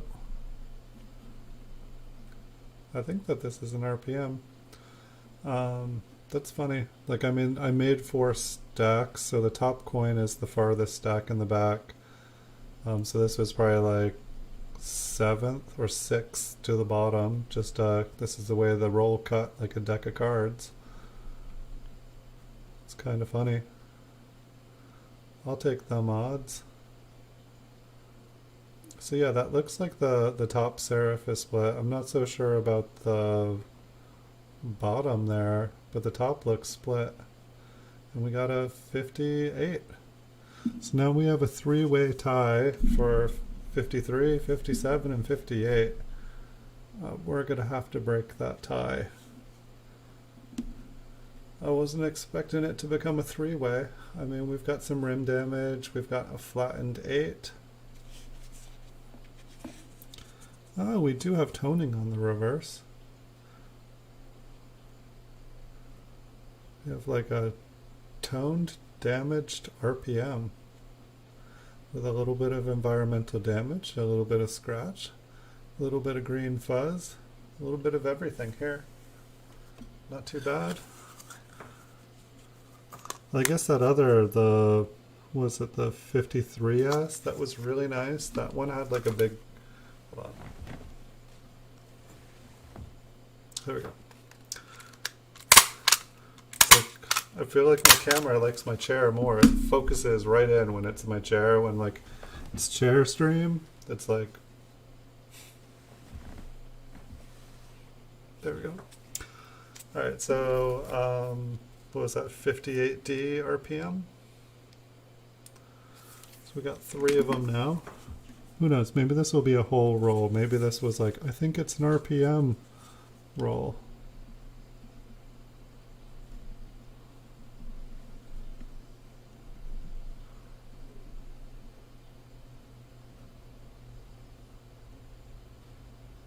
I don't think so.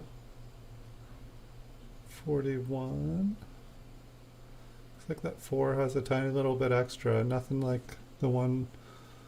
Hold on. I want to see the tops of the other ones. Nothing like the other one we found last night. That one was pretty good. I feel like it's interesting. This one's like a little bit faded in some areas, but then like really nice looking in others. Like when I looked at this one at first, I thought it was just cleaned. It's like a pretty low grade 41S, but I don't know. I would say the front is brown. The reverse looked like a red brown. I don't know what to do with all these like really low grade MS coins or really high grade AU coins. It's a mystery. Someday I will figure it out.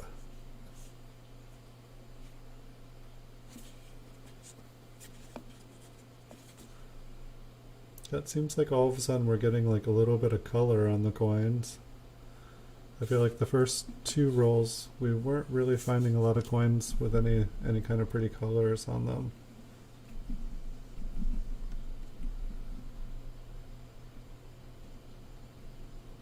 It's like why that one has like a little thing on the corner, I do not think it's just a little piece of dirt there.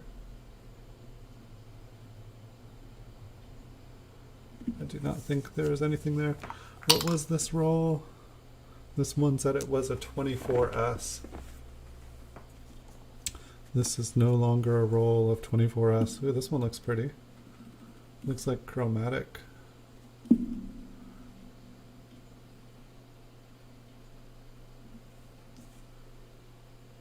$56D. Yeah, some nice toning on this one. We'll zoom in on the nice toning on the reverse. Yeah, I'll give this one a flip. See if I can get any of this color to pop for you guys. Like the whole coin is kind of like a coppery, silvery blue. Yeah, it's kind of like that. And then there are these like kind of like darker stripes. Really kind of pretty. Yeah, this one definitely earns a flip. Try to carefully flip it. But before we do that, let's just check the mint mark because we'll have an easier time, because I feel like the flips I have are like 10 plus years old. And they have sparkles of their own. Hey Blue Sandy, welcome. Donated the low grade coins to some of the kids. Tax write off. Donate them. Well, that would be all. They're all kind of some low grade. That's the problem. I'd just give them all. Like, part of me was like, okay, I should have like giveaways. Like, if I could ship things like I could back in the day for like, you know, put a quarter stamp on something, I would like send out people stacks of these things. Welcome, Blue Sandy. I would totally send out, but it's like, it's funny, it's like to mail them in the mail costs more than the coins are even worth, and it just becomes like a predicament.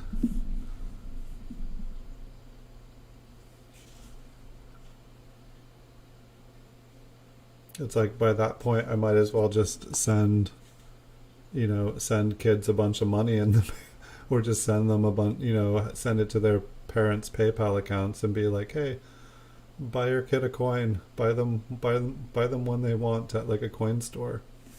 I think this one has like a small little lamination error here on the reverse, just like a little crack, little crater. Hey, Numismatic Sam, welcome. Hey, we got 11 people according to my monitor watching. Welcome, guys. I think 12 since I started streaming again. I think that's the most we've actually ever gotten in here. So we're having a good night now. Any night's a good night, especially with coins. You guys make it better. Thank you, guys. All right, so just gonna write little lamb on there. Time traveler had a little lamb.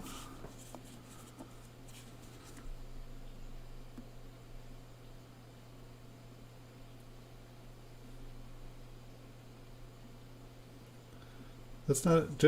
How do they do it? Is it just a one big giveaway? Is it like a big jackpot, or is it like just they do lots and lots of little ones, and then a big one? Excuse me.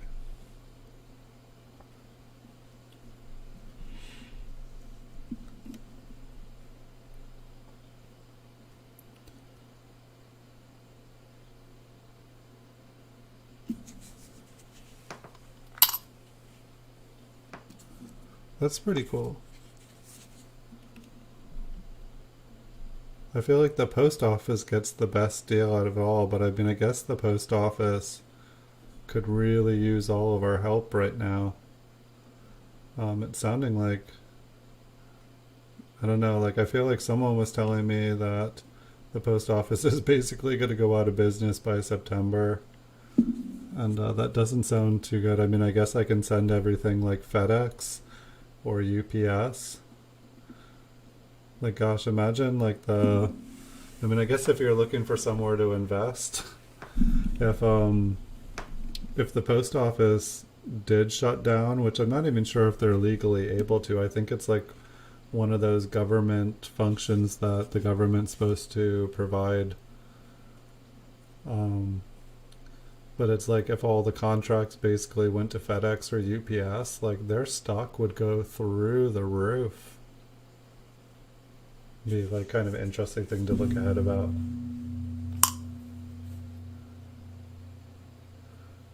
$600 value depending on donations. That's crazy, Blue Sandy. And so like how is it just like a random winner?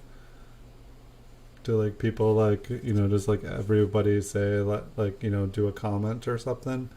I believe I remember seeing it. I just don't remember how it worked.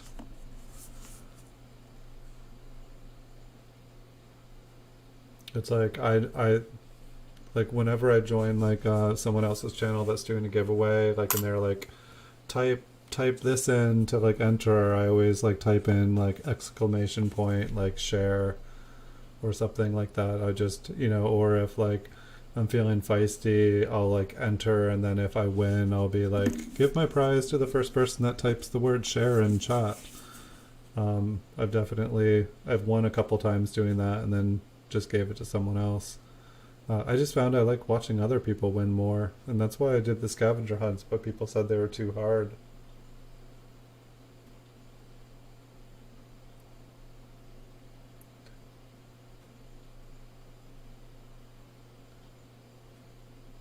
No.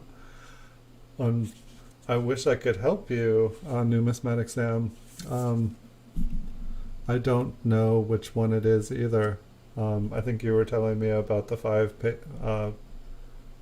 where, is it peso or is it piso or piso?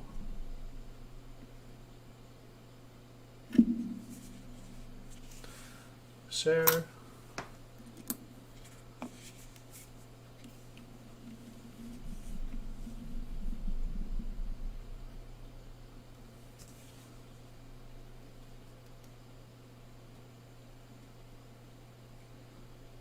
Kind of like the S on this one.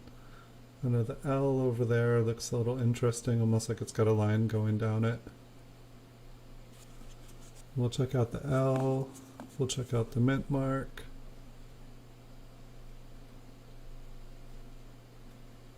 A little bit of color.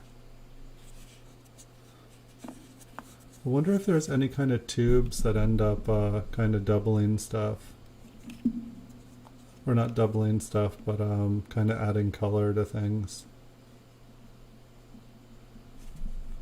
I'm gonna move back over. Almost think I should like take off the sides on this little platform that I've been using.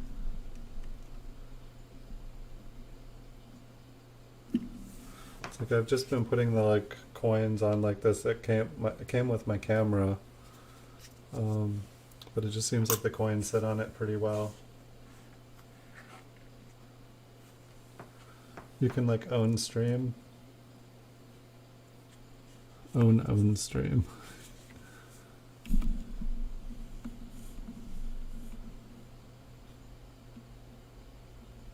Don't trust Wiki. Yeah, on Wiki, can't people just like kind of go on there and like change things? Is it like all open source? Like I feel like a couple things I've read on Wiki, I've been like, wait, what? That's not the way I remembered it.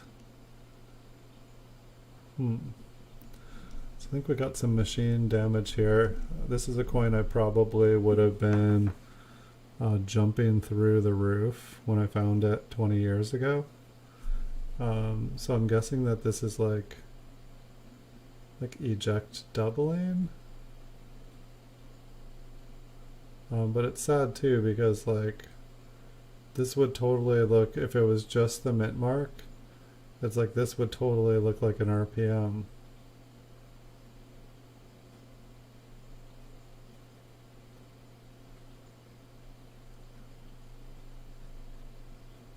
But it's easy to get approved. Here, we'll check out Liberty, see what it looks like. Yep, so we've got the doubling. We've got the doubling on the R, the T, and the Y. And then we probably have it on about half of this up on the top. We've got it on the G.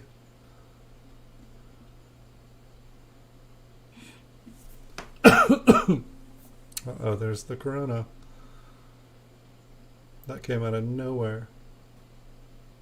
I think I know what it was. It's the root beer. It's all sticky. I should be drinking water. Not root beer at 10:45 at night. I don't know what possessed me. But I don't know. I really appreciate this kind of machine damage here. Okay, thanks for the like, whoever just threw down another one. I appreciate every like, guys. Thank you guys kindly.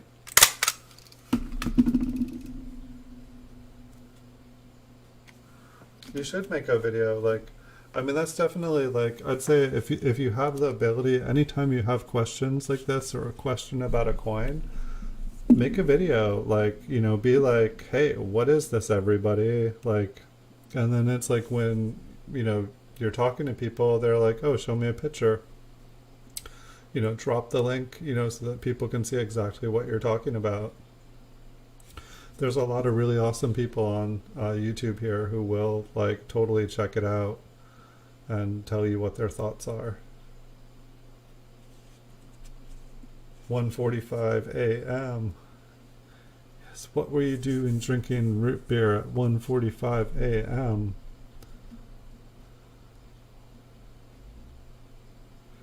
Yeah, I've gotten a little bit better. Like when I first found out that there were coin shows on YouTube, I was like up till like practically I fell asleep at night. Like I was just like staying up later and later and later. So we've got a 36S.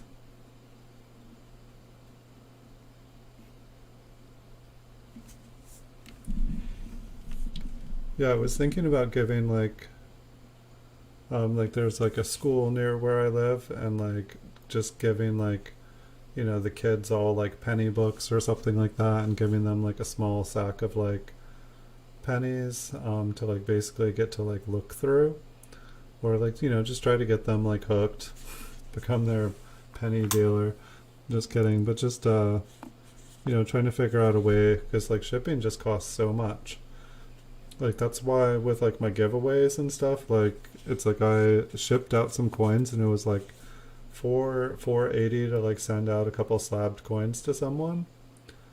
And I was like, I could just PayPal them and then they can buy whatever coin they want, or they can buy like, you know, It just seemed like it made more sense. I was thinking I could do, or like I could do like a giveaway or something, and like, give away a coin in my store or something with like, like, sorry, no 1936 proofs. Sorry, Andrew.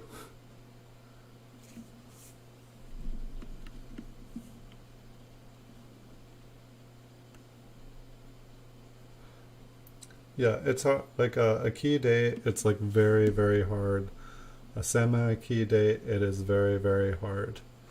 Um, a key date is like basically a coin that has a very, very low mintage, very low mintage, to the point where it's just almost impossible to find. So basically, you have to buy it from someone else, or you have to buy the coin, because finding it on your own, you probably have a better chance of winning the lottery. We do want them. Yes, we do.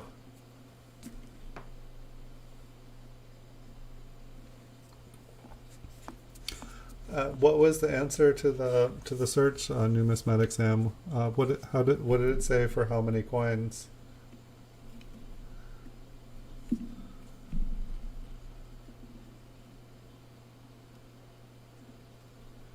I'm just curious because I feel like that should basically be basic knowledge for me. And if you have the answer to that question, I'd love to know the answer. You have my attention.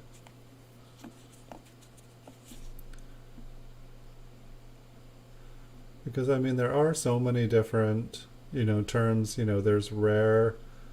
There's rare. There's scarce. There's, I don't know what's after that. Like rare, scarce, uncommon.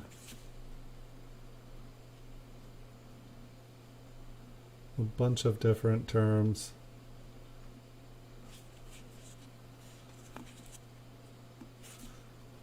It's like I feel like a 1955 double die. I feel like that would be like mythical.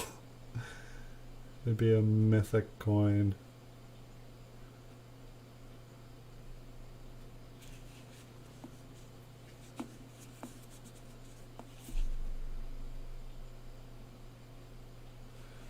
Yeah, it is definitely confusing when a coin that is rare and worth a lot of money has a super high mintage. And I mean, some just because they had a high mintage, if they're older, doesn't mean a lot of them survived.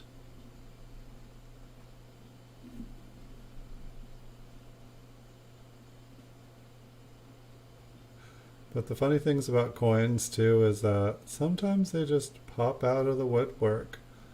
Like some coins, they can find, like, say, I think there was up in Northern California, up here in, the country not far from where I am.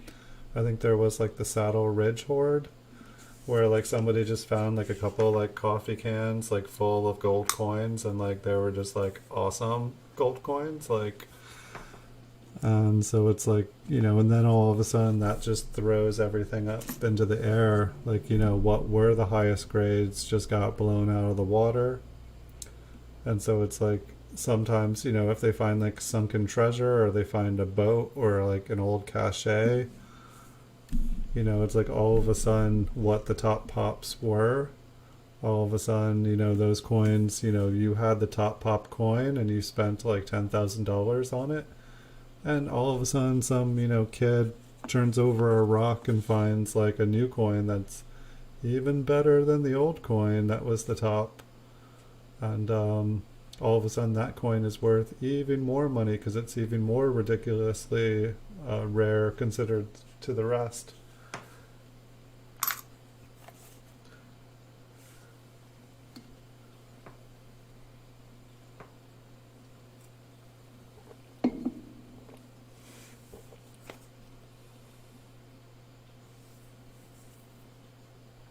Hundred or 120,000 or less is rare date.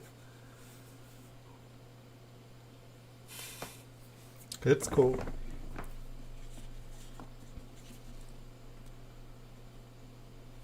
The website was screaming. It's like, hear me.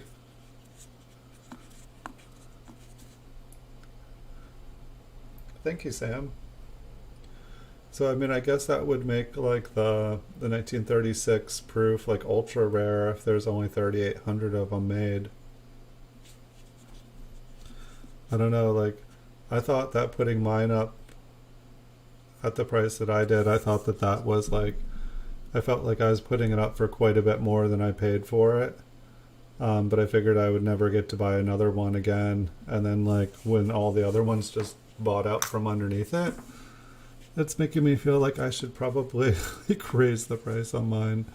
It kind of feels ridiculous to do that, but I feel like the bottom of the mark. I feel like it might just be starting to catch up with it. It seems like basically everybody that I talk to about it is kind of in agreement with Andrew that the price just shouldn't be where it is.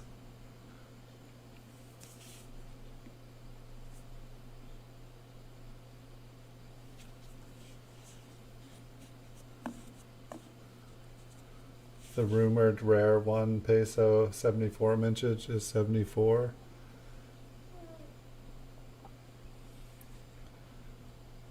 And can it be any one of those 70 million coins, or is there a special coin? Is there like a mint error or a variety of that one?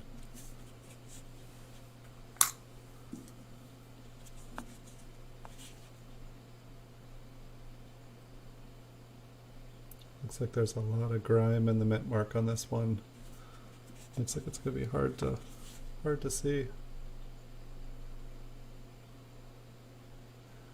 But I think when I was checking out the copper coins before the show, and I think on the 28th, I think Jessica scheduled another kind of like a basic variety show. I think it was posted.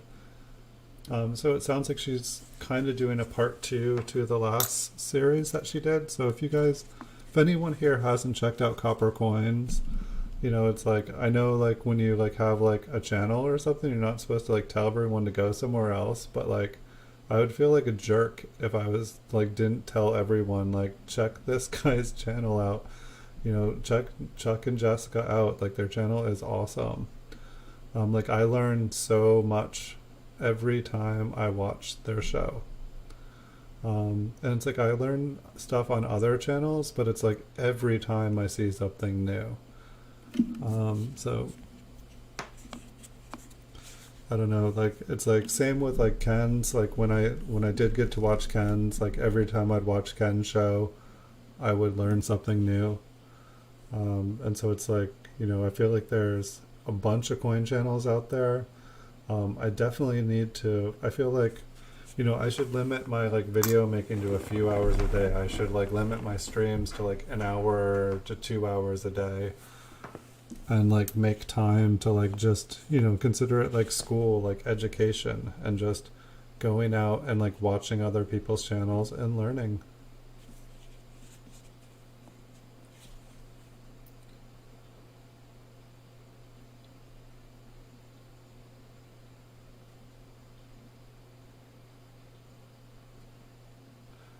Hey, thank you, Numismatic Sam. Or I'm sorry, thank you, Sam Weber. I appreciate it. I've had a lot of fun with you here too. Thank you.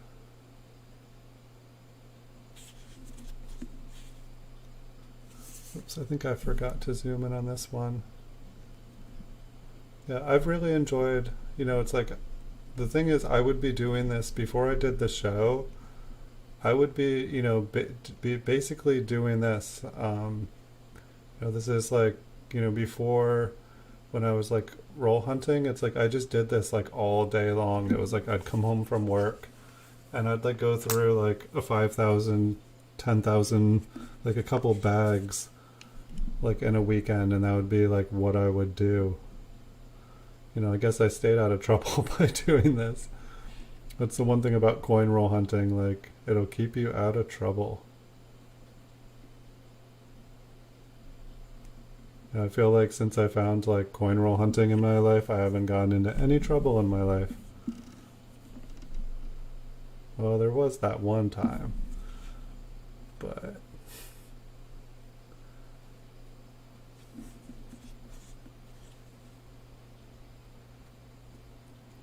there's a variety of it, but its mintage is half of the 70 million.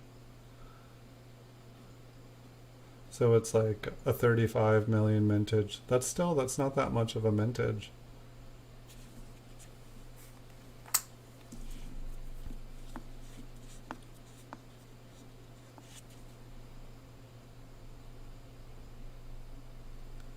It's trying to roll up on 2 o'clock in the East Coast here.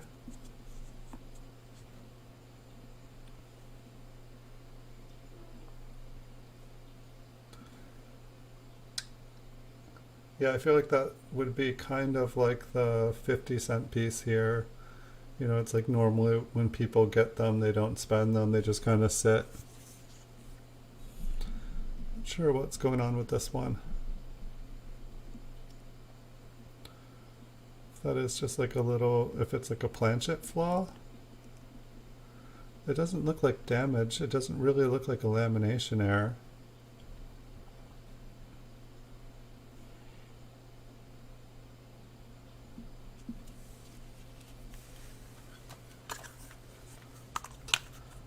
I think I'll just give it, didn't look like a die crack. 1 a.m. in West, but I'm still here.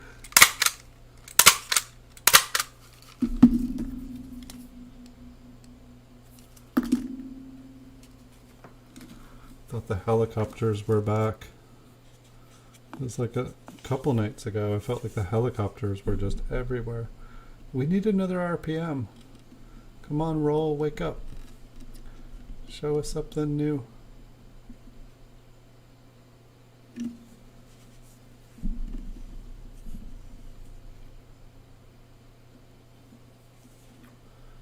didn't know Lincoln had green eyes.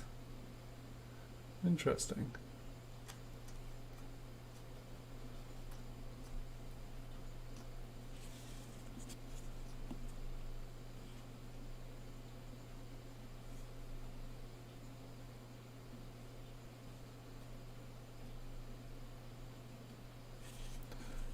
I'll have to check out some of these pictures of these coins, Sam. I'm not familiar with all of them. I feel like I'm more familiar with the old coinage, just because that's what I had ran into when I was searching through some of my world coins.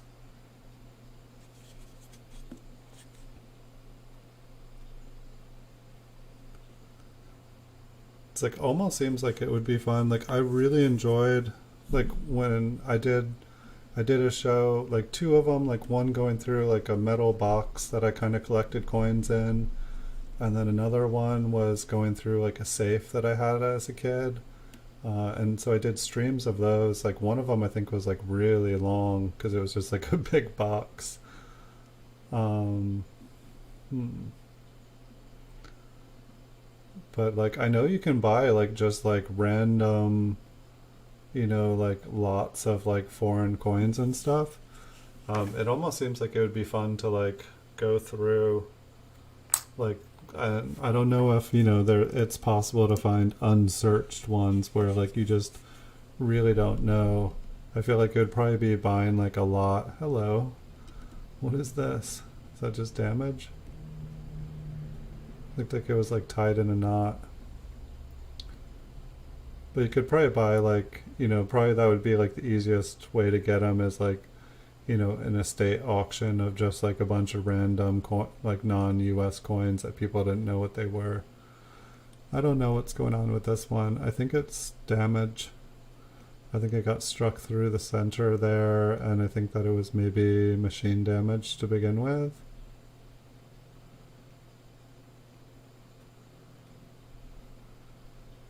I thought it was just like an RPM like slapping me awake,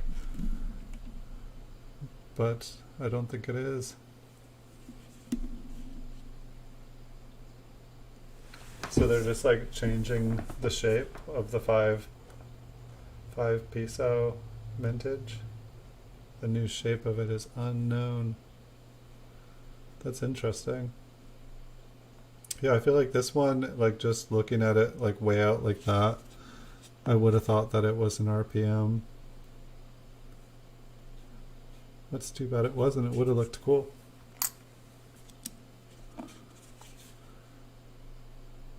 Ah, the memorial. We get to look at a memorial.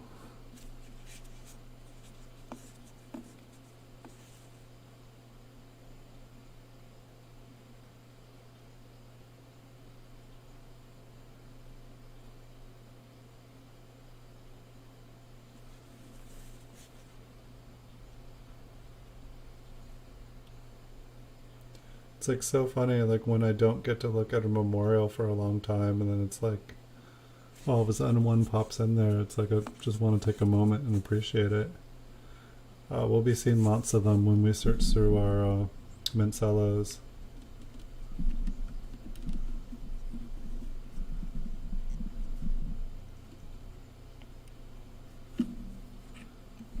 Totally didn't zoom in all the way.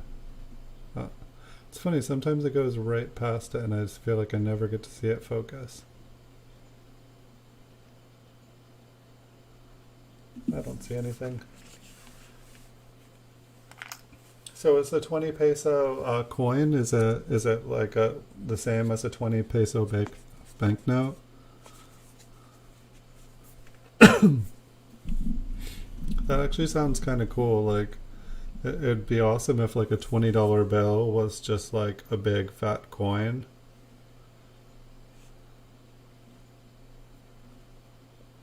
I'd rather have like little chunks of metal than paper.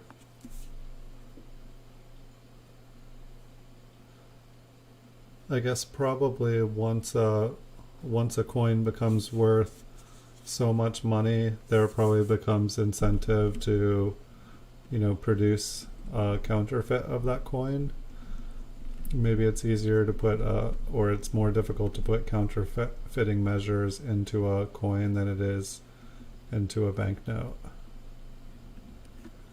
Even though it seems like paper would be easier. I feel like here in the US, they're like always changing things up. It's like I feel like they've been changing the like US money so much lately that like everything just looks like Monopoly pieces to me. And I don't know, it's like they change it too much and it's like, wait, how am I supposed to tell which one's the fake when you guys keep changing it and I never know what it looks like anymore?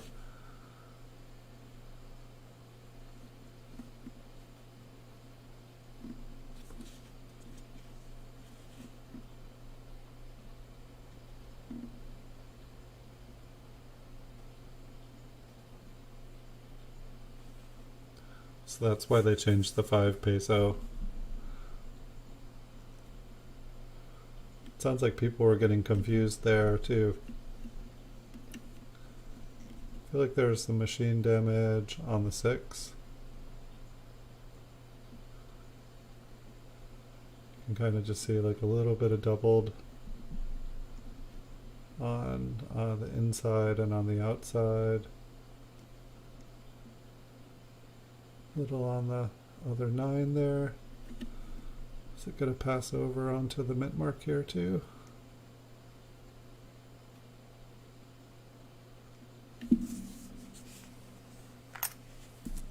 At least we're getting some older ones. I might have to spin this. Where is it? Spin it back. Why did I do that? Well, now I just have to find the date again.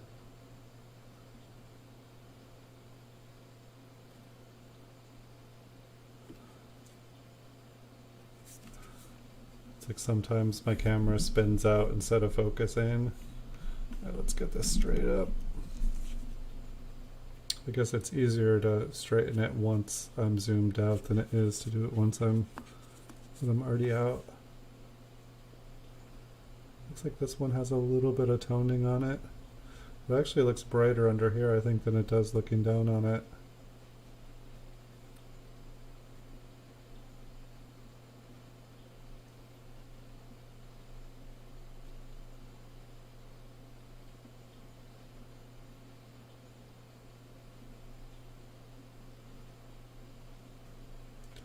I used to live in a town named Manila, but not the same Manila.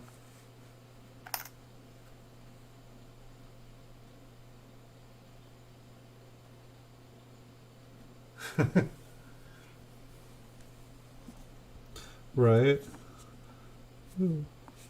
I think this one has been cleaned, but boy, this side over here was like the edge of the rim is like bright blue. It's kind of like killed by the camera here. That like little dot there is crazy. It's too bad. I think the reverse here is cleaned as well, but it's not like the front of this one was just like boom. Yeah, that would make a lot of sense to. I mean, you grab the one. I feel like the silver certificates, like they're only like a couple dollars. I feel like even today, it's like I feel like you should still be able to take a silver certificate and bring it to the bank. It's like otherwise, it's like basically like the government said. The government said this was worth silver, so I gave them my silver for it. And now you're telling me that the government says it's no longer worth silver?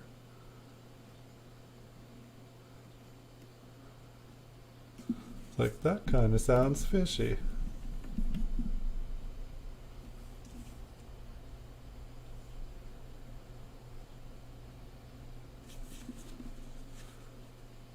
It's like, does it say, like, pay the bearer 1 ounce of silver in exchange for this note?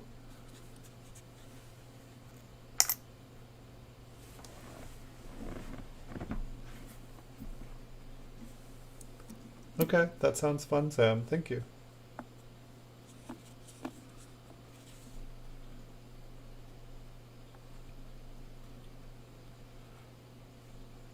It's like I definitely on Instagram, I follow a lot of just random channels, pretty much from all over the world. So it's like pretty much every time I go on there, it's showing me different coins from all over the world. And I've been trying to slow down and just kind of like, look at them and like find out what things are.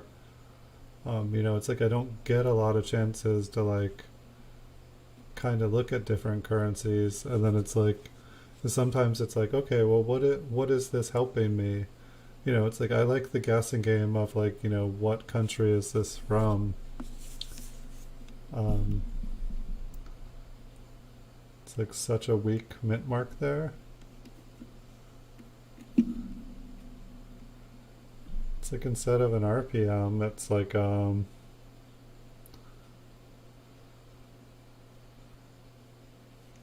it's like the opposite of an RPM. I don't know if that's worth money. Yeah, it's like pretty much the opposite of an RPM. It's like a half an RPM. I think I like this one. I think I'm gonna flip it just because I've pretty much never seen an RPM like pretty much that eradicated. I want to guess that it's like a later die. I should probably start drinking my water here instead of this, but it's almost gone.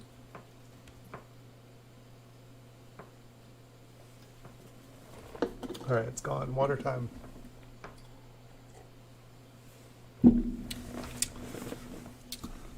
Oh, the water doesn't taste nearly as good after a root beer.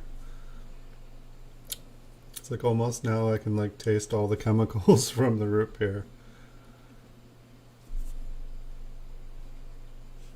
Oh well, the first half of the root beer tasted good.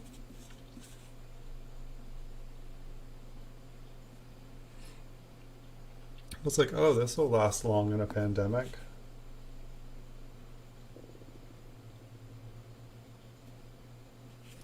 Yeah, I've been on a couple of Olympic coins. I think they were like the 50 cent piece, like Olympic, like 50 cent like link. Oh, that. Why can't I say that 50 cent Olympic coins?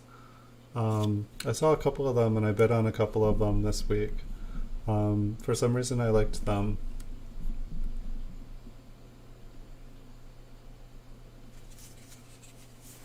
I didn't even know about all the commemorative half dollars and stuff.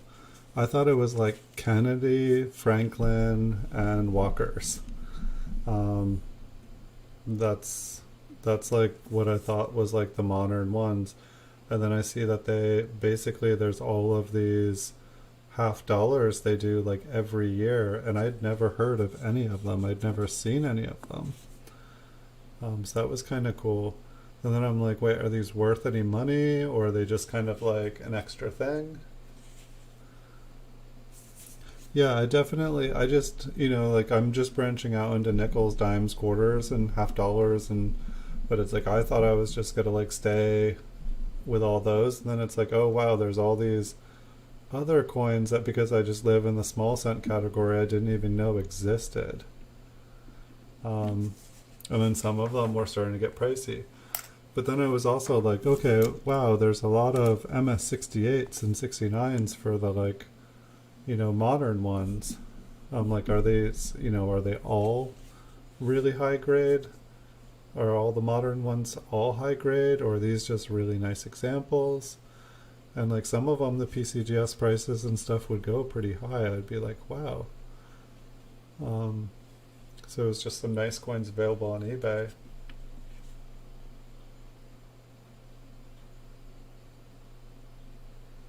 The Buxton one.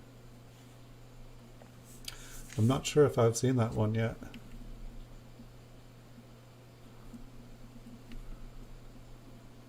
It's like I wonder if someone was to like have a collection of every single coin, ever made in the world, or like, in modern times, like, every example from every country, like how long it would take to look at every single one of the coins. Like it's like it must take someone, if someone, because then the coins are always changing these days, and they're creating these like false, or not false, but like kind of false rarities where they create rarity instead of it happening for like a random event. They like make these micro sets, or like make like 20 different designs and 10 different versions of every single design.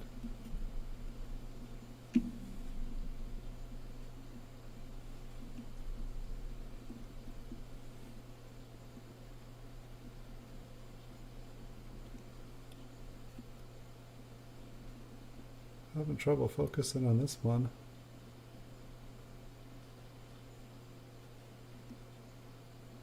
Well, it definitely got smushed. I think it's some dye wear and some smushing. I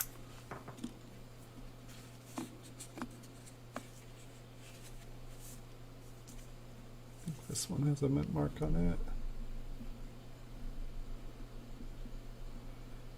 it. Yeah, another one of these partial ones. This one's a little bit less, or it's a little bit more there, I should say.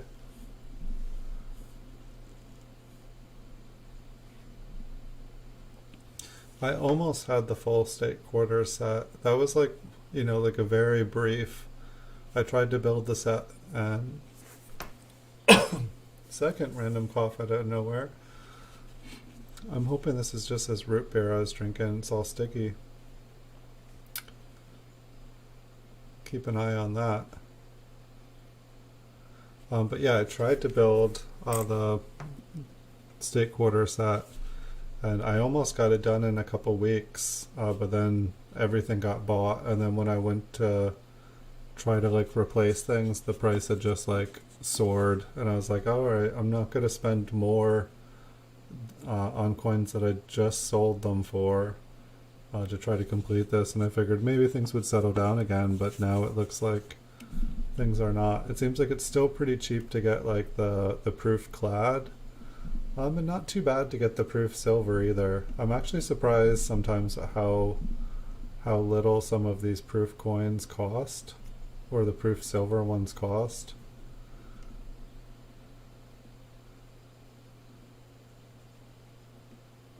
But it's also going to be interesting to see if a bunch of the coins, the silver coins with silver starting to go over 20, it's going to be interesting to see if things start to get expensive again. This one's been cleaned or altered or something. I was excited to get to this coin. I was like, wow, there's like a super crazy bright one. But nope. I guess it should have been a red flag with how bright the coin was in comparison to the rest of the roll.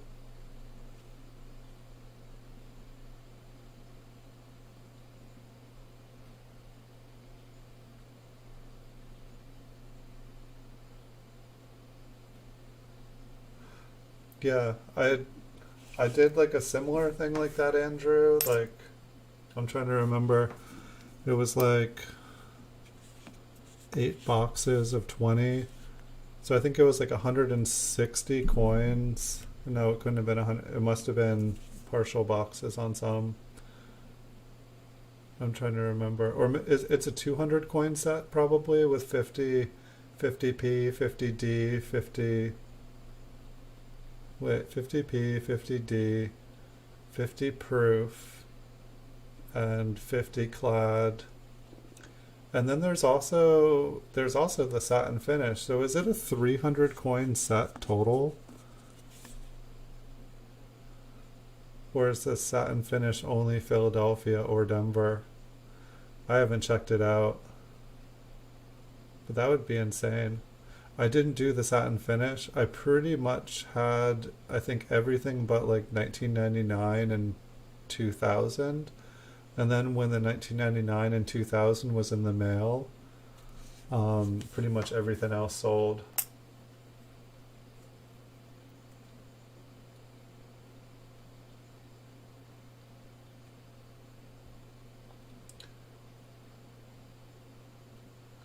PDS would be another 150. Yeah, it's like a huge set. I mean, just trying to put together like the 2009 Lincoln Bicentennial set.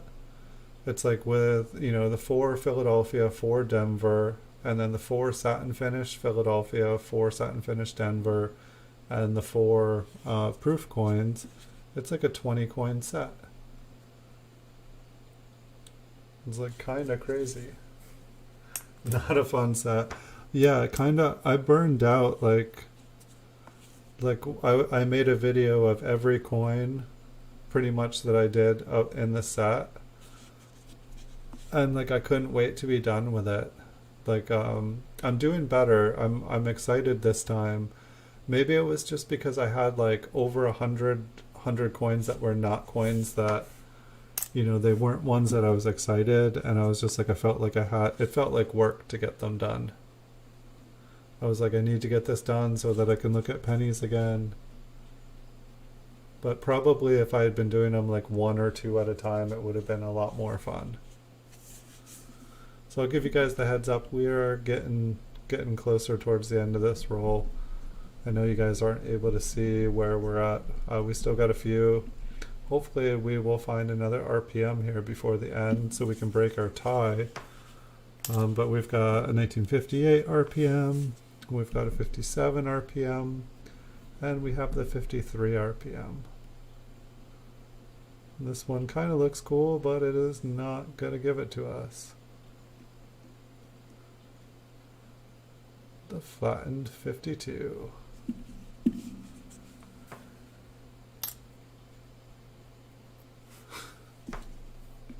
Yeah, not as terrible as having to do that. That's interesting. It's like I pretty much ignored the satin finish coins when, doing the state quarter set, and and when I've been buying coins, dimes and nickels and stuff, I feel like I'm avoiding the satin finish coins again. But what the funny thing is I love, at first I hated the satin finish Lincolns, but now I love them. And it's like totally odd. Like now I will make, I will totally, buy pretty much any satin finish. I just think the satin finish Lincoln scents are beautiful. It took a long time for them to grow on me, but now it's like I buy I buy pretty much every one that comes up for auction if I can. And they sell really good. But as far as I can tell, it seems like for nickels, dimes, quarters, everything else, they're flat. No one wants anything to do with them. And that's the same way pennies were. No one wanted anything to do with the satin finish pennies, like at all. And so I just started buying them up for cheap. And then as soon as I bought them up for cheap, then all of a sudden everybody wanted them.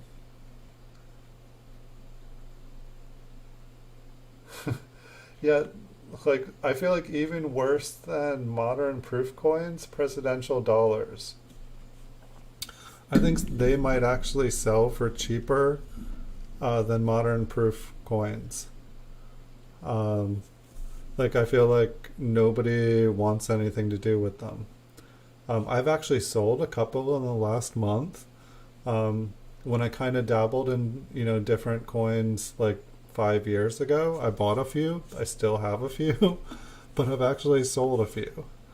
I basically had to put them at a price. I probably paid more in eBay fees for my presidential slabbed coins. Um, I probably paid more in fee than I have sold them for. Like they've probably cost me money over the years just in fee, just to even own and have listed. It's kind of sad. This one's been cleaned. It's got some toning on it. I think this was the top coin in the roll, so when I opened it, I was like, oh, it's cleaned, but it's got some pretty toning on it. And I almost don't remember I can't remember if I actually zoomed in. This looks like a pretty wide open, so it does not look like there's anything hiding.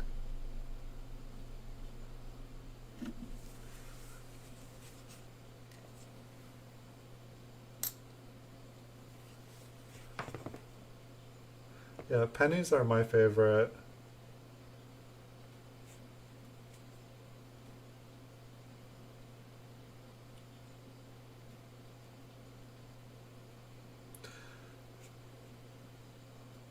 Yeah, it's crazy like how like I definitely passed on, I think it was the presidential dollars and Susan B. Anthony's, even though I feel like Susan B. Anthony's are starting to gain some traction. Excuse me. I feel like nobody wanted Susan B. Anthony's like forever. So here's the 1958D RPM here. It's not quite the clearest one, but not a bad one. And this is the 1953. I don't know, like other than, if it wasn't for the top, I would have almost said this was machine damage, but like the top of it, and it's, let's see if that wipes off there, because I don't remember seeing that. Okay, that's a little bit better now. There was a little bit of dust on the flip, but the top of it definitely looks solid, a solid split. Like it's like equal in height.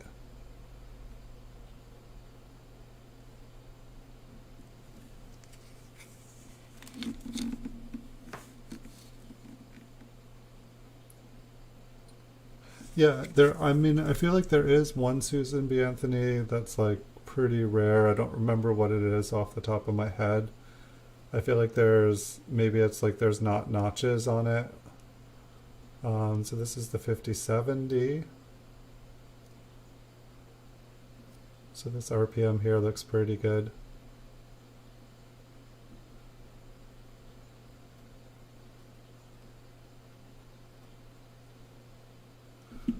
And so that is everything for tonight.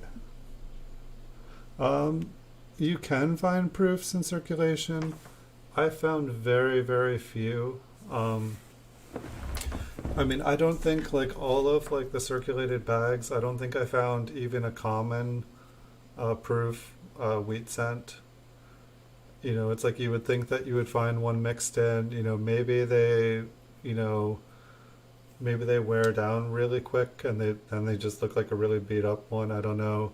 That's why like you'll see a bunch of like kind of you'll see a bunch of like ones that are like really worn with a bunch of bright cleaned areas. And I kept them thinking like, oh, I've never owned a proof coin because I didn't even really know what proof coins were at the 20 years ago. Um,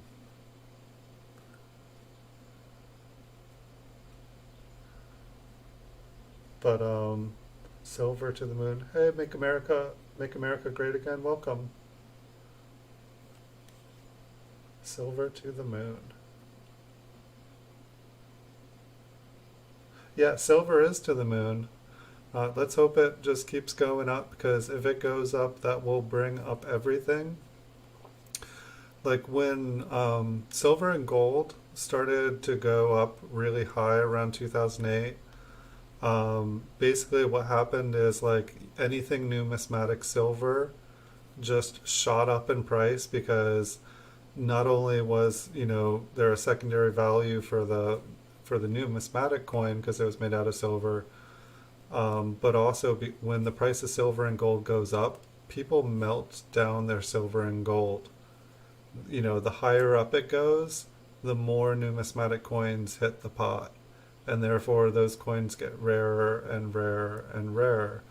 But what also happens is when stuff gets starts to go up too high, people all of a sudden can't, purchase the silver and gold, and they end up buying coins. Like I saw just huge price increases and huge increase in demand when the price of silver and gold went up last time. So it's going to be really interesting to see. Like I was expecting it to go up. Like I feel like gold and silver are at some point here gonna get back to like a 1 to 16 ratio. Um, if gold's gonna come down or silver's gonna go up, I think it's too far for silver to go up. I think gold's gonna have to go down, but maybe they're both gonna go up, and then they will find a nice average. Um, that's what I'd like to see. I mean, I'm not positioned in gold or silver at all, so um, I don't know. I'll just watch and see. I'll position myself really well in coins, and then when gold and silver comes back down and everyone's looking to get into something more stable, they can buy coins.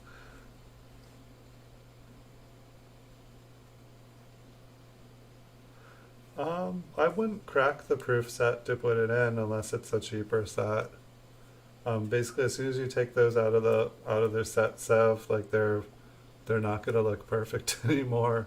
Like I mean, just from the second they're minted, they start to go downhill. Like when you take them out and put them in your set, that'll probably be the moment that they look beautiful, and every moment after that, they will look less and less and less.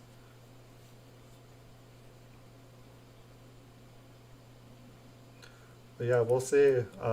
What was silver at?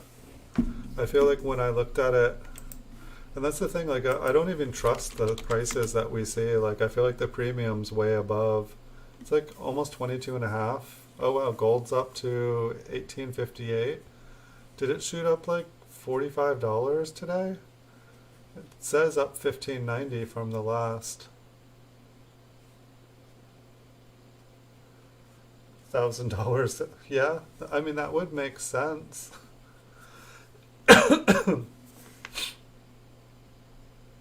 It honestly, it's not. I mean, I wish I had, like, my whole thing was like, okay, like, I will, buy a few ounces of gold, and I've since sold it, but it was like, I'll buy a few ounces of gold and, you know, some silver, and if the price goes up that high, then I will sell it and pay the mortgage of my house off. But I figured if all of a sudden stuff like that goes up that high and the US dollar, because that basically means that if the price of gold or silver go up that high, it means that the price of gold or the price of the dollar has actually gone down. It doesn't mean that gold and silver went up. It means that the dollar went down. It means that we're in like hyperinflation hell. Um, so it's like really for gold and silver to go that high, really, really bad things will need to happen. And so part of it's like you could say like I want it to go this high, but really bad things would have to happen. And I know that really bad things are already happening. Um, yeah, I mean, it's like, when you look at other countries, how fast things go downhill, it's like it happens in like a season. And it's like, look at the last season. Um, I don't know. I just hope that wall wasn't built to keep us in. Like, I don't know. The people will be like, I want out, I want out. And they're like, there's a wall. We can't get out. We built ourselves a cage and we paid for it. Um, depressing late night thoughts. Give me happy dreams. Hi. Yeah, no, I'd like to wake up tomorrow morning and like hear some good news. I mean, I feel like I did wake up this morning and I think that I read a bunch of stuff about like the vaccine trials going good. I'm not sure that I want to be the first to try whatever vaccine they're pushing because I'm sure whichever country makes, or well, whichever country, but whatever company makes it first, they're gonna make like $1 trillion. Like they're gonna be able to buy all the gold.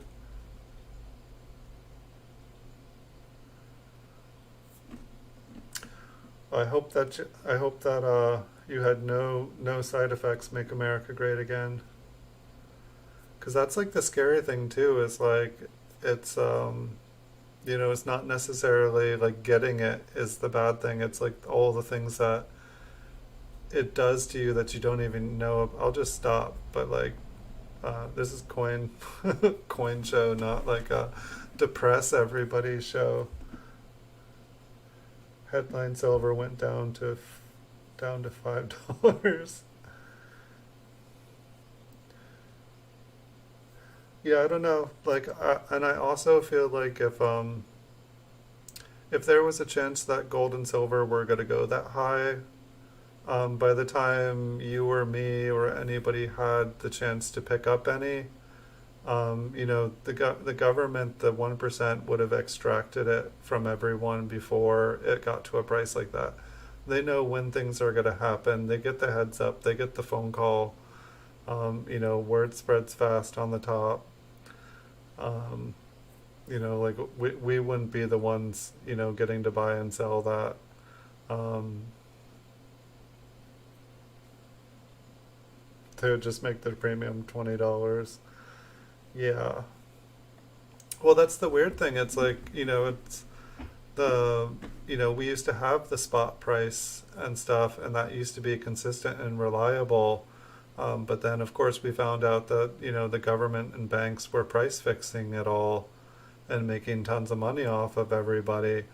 And so then they get fined and the government gets all the money, but it's almost like the government and the banks were working together to price fix and both taking in money from it. And then when the banks got caught, the government, slapped them on the wrist and said, okay, now give us all the money you made. And so it was like, I don't know, like two like kind of like elements working together. And then when one gets busted, that they just take the money from the other one and keep all the money they took from us. Don't let me get started about Social Security. It's like rob me once, but oh wait, you still want to rob me every week? And yes, I'm never going to see the money, but I got to keep giving it to you.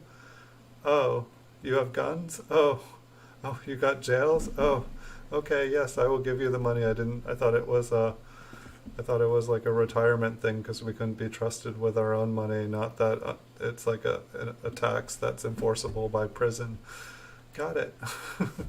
I'll keep paying you. Racketeering tax is good. But yeah, it's late, guys. I'm just gonna get worse and go downhill here. I'd rather keep things light and talk about coins, but um, yeah, yeah, we never own. Yeah, it's like the house that I have here, it goes up like 2% every year. And so it's like the closer I get towards paying off my mortgage, by the time I pay off my mortgage, 50 years later, my property taxes are going to be as much as my mortgage payments were. And so it's like you're like, "Oh, I'll pay it off. I'll pay it off. I'll be good to go." And it's like, "Yeah, okay, let's say I have kids, and let's say like kids grow up, and then like let's say they take over the property. Oh, you know, the cost of living and like employment wages never raised in their entire lifetime. And so all of a sudden they inherited this house, but they can't pay the property taxes. So they've got to move and sell it off." Um, but yeah, I do need to get some sleep tonight because I do have a regularly scheduled stream tomorrow, which I don't want to be too tired for, which I've kind of made the mistake the last couple of weeks. But I do enjoy talking with you guys, and I do appreciate the conversations. So I'm going to attempt to get off here, but thank you guys so much for being here tonight. Sorry we only found 3 RPMs here, and it ended a three-way tie. But maybe we can continue this on tomorrow, and we can see which is the winner. But wish you a good night, Sev. Wish you a good night, Make America Great Again. Wish you a good night, Blue Sandy. Wish you a good night. Hold on, I'm going to have to get the mouse here. Wish you a good night, Andrew Law. Wish you a good night, Numismatic Sam. Wish you a good night, Coin Collecting with Tyler. Holy cow, we've been talking a lot today. Have a good night, Super Silverman. Have a good night, Ozzy Colon. Have a good night, I Love Cookies.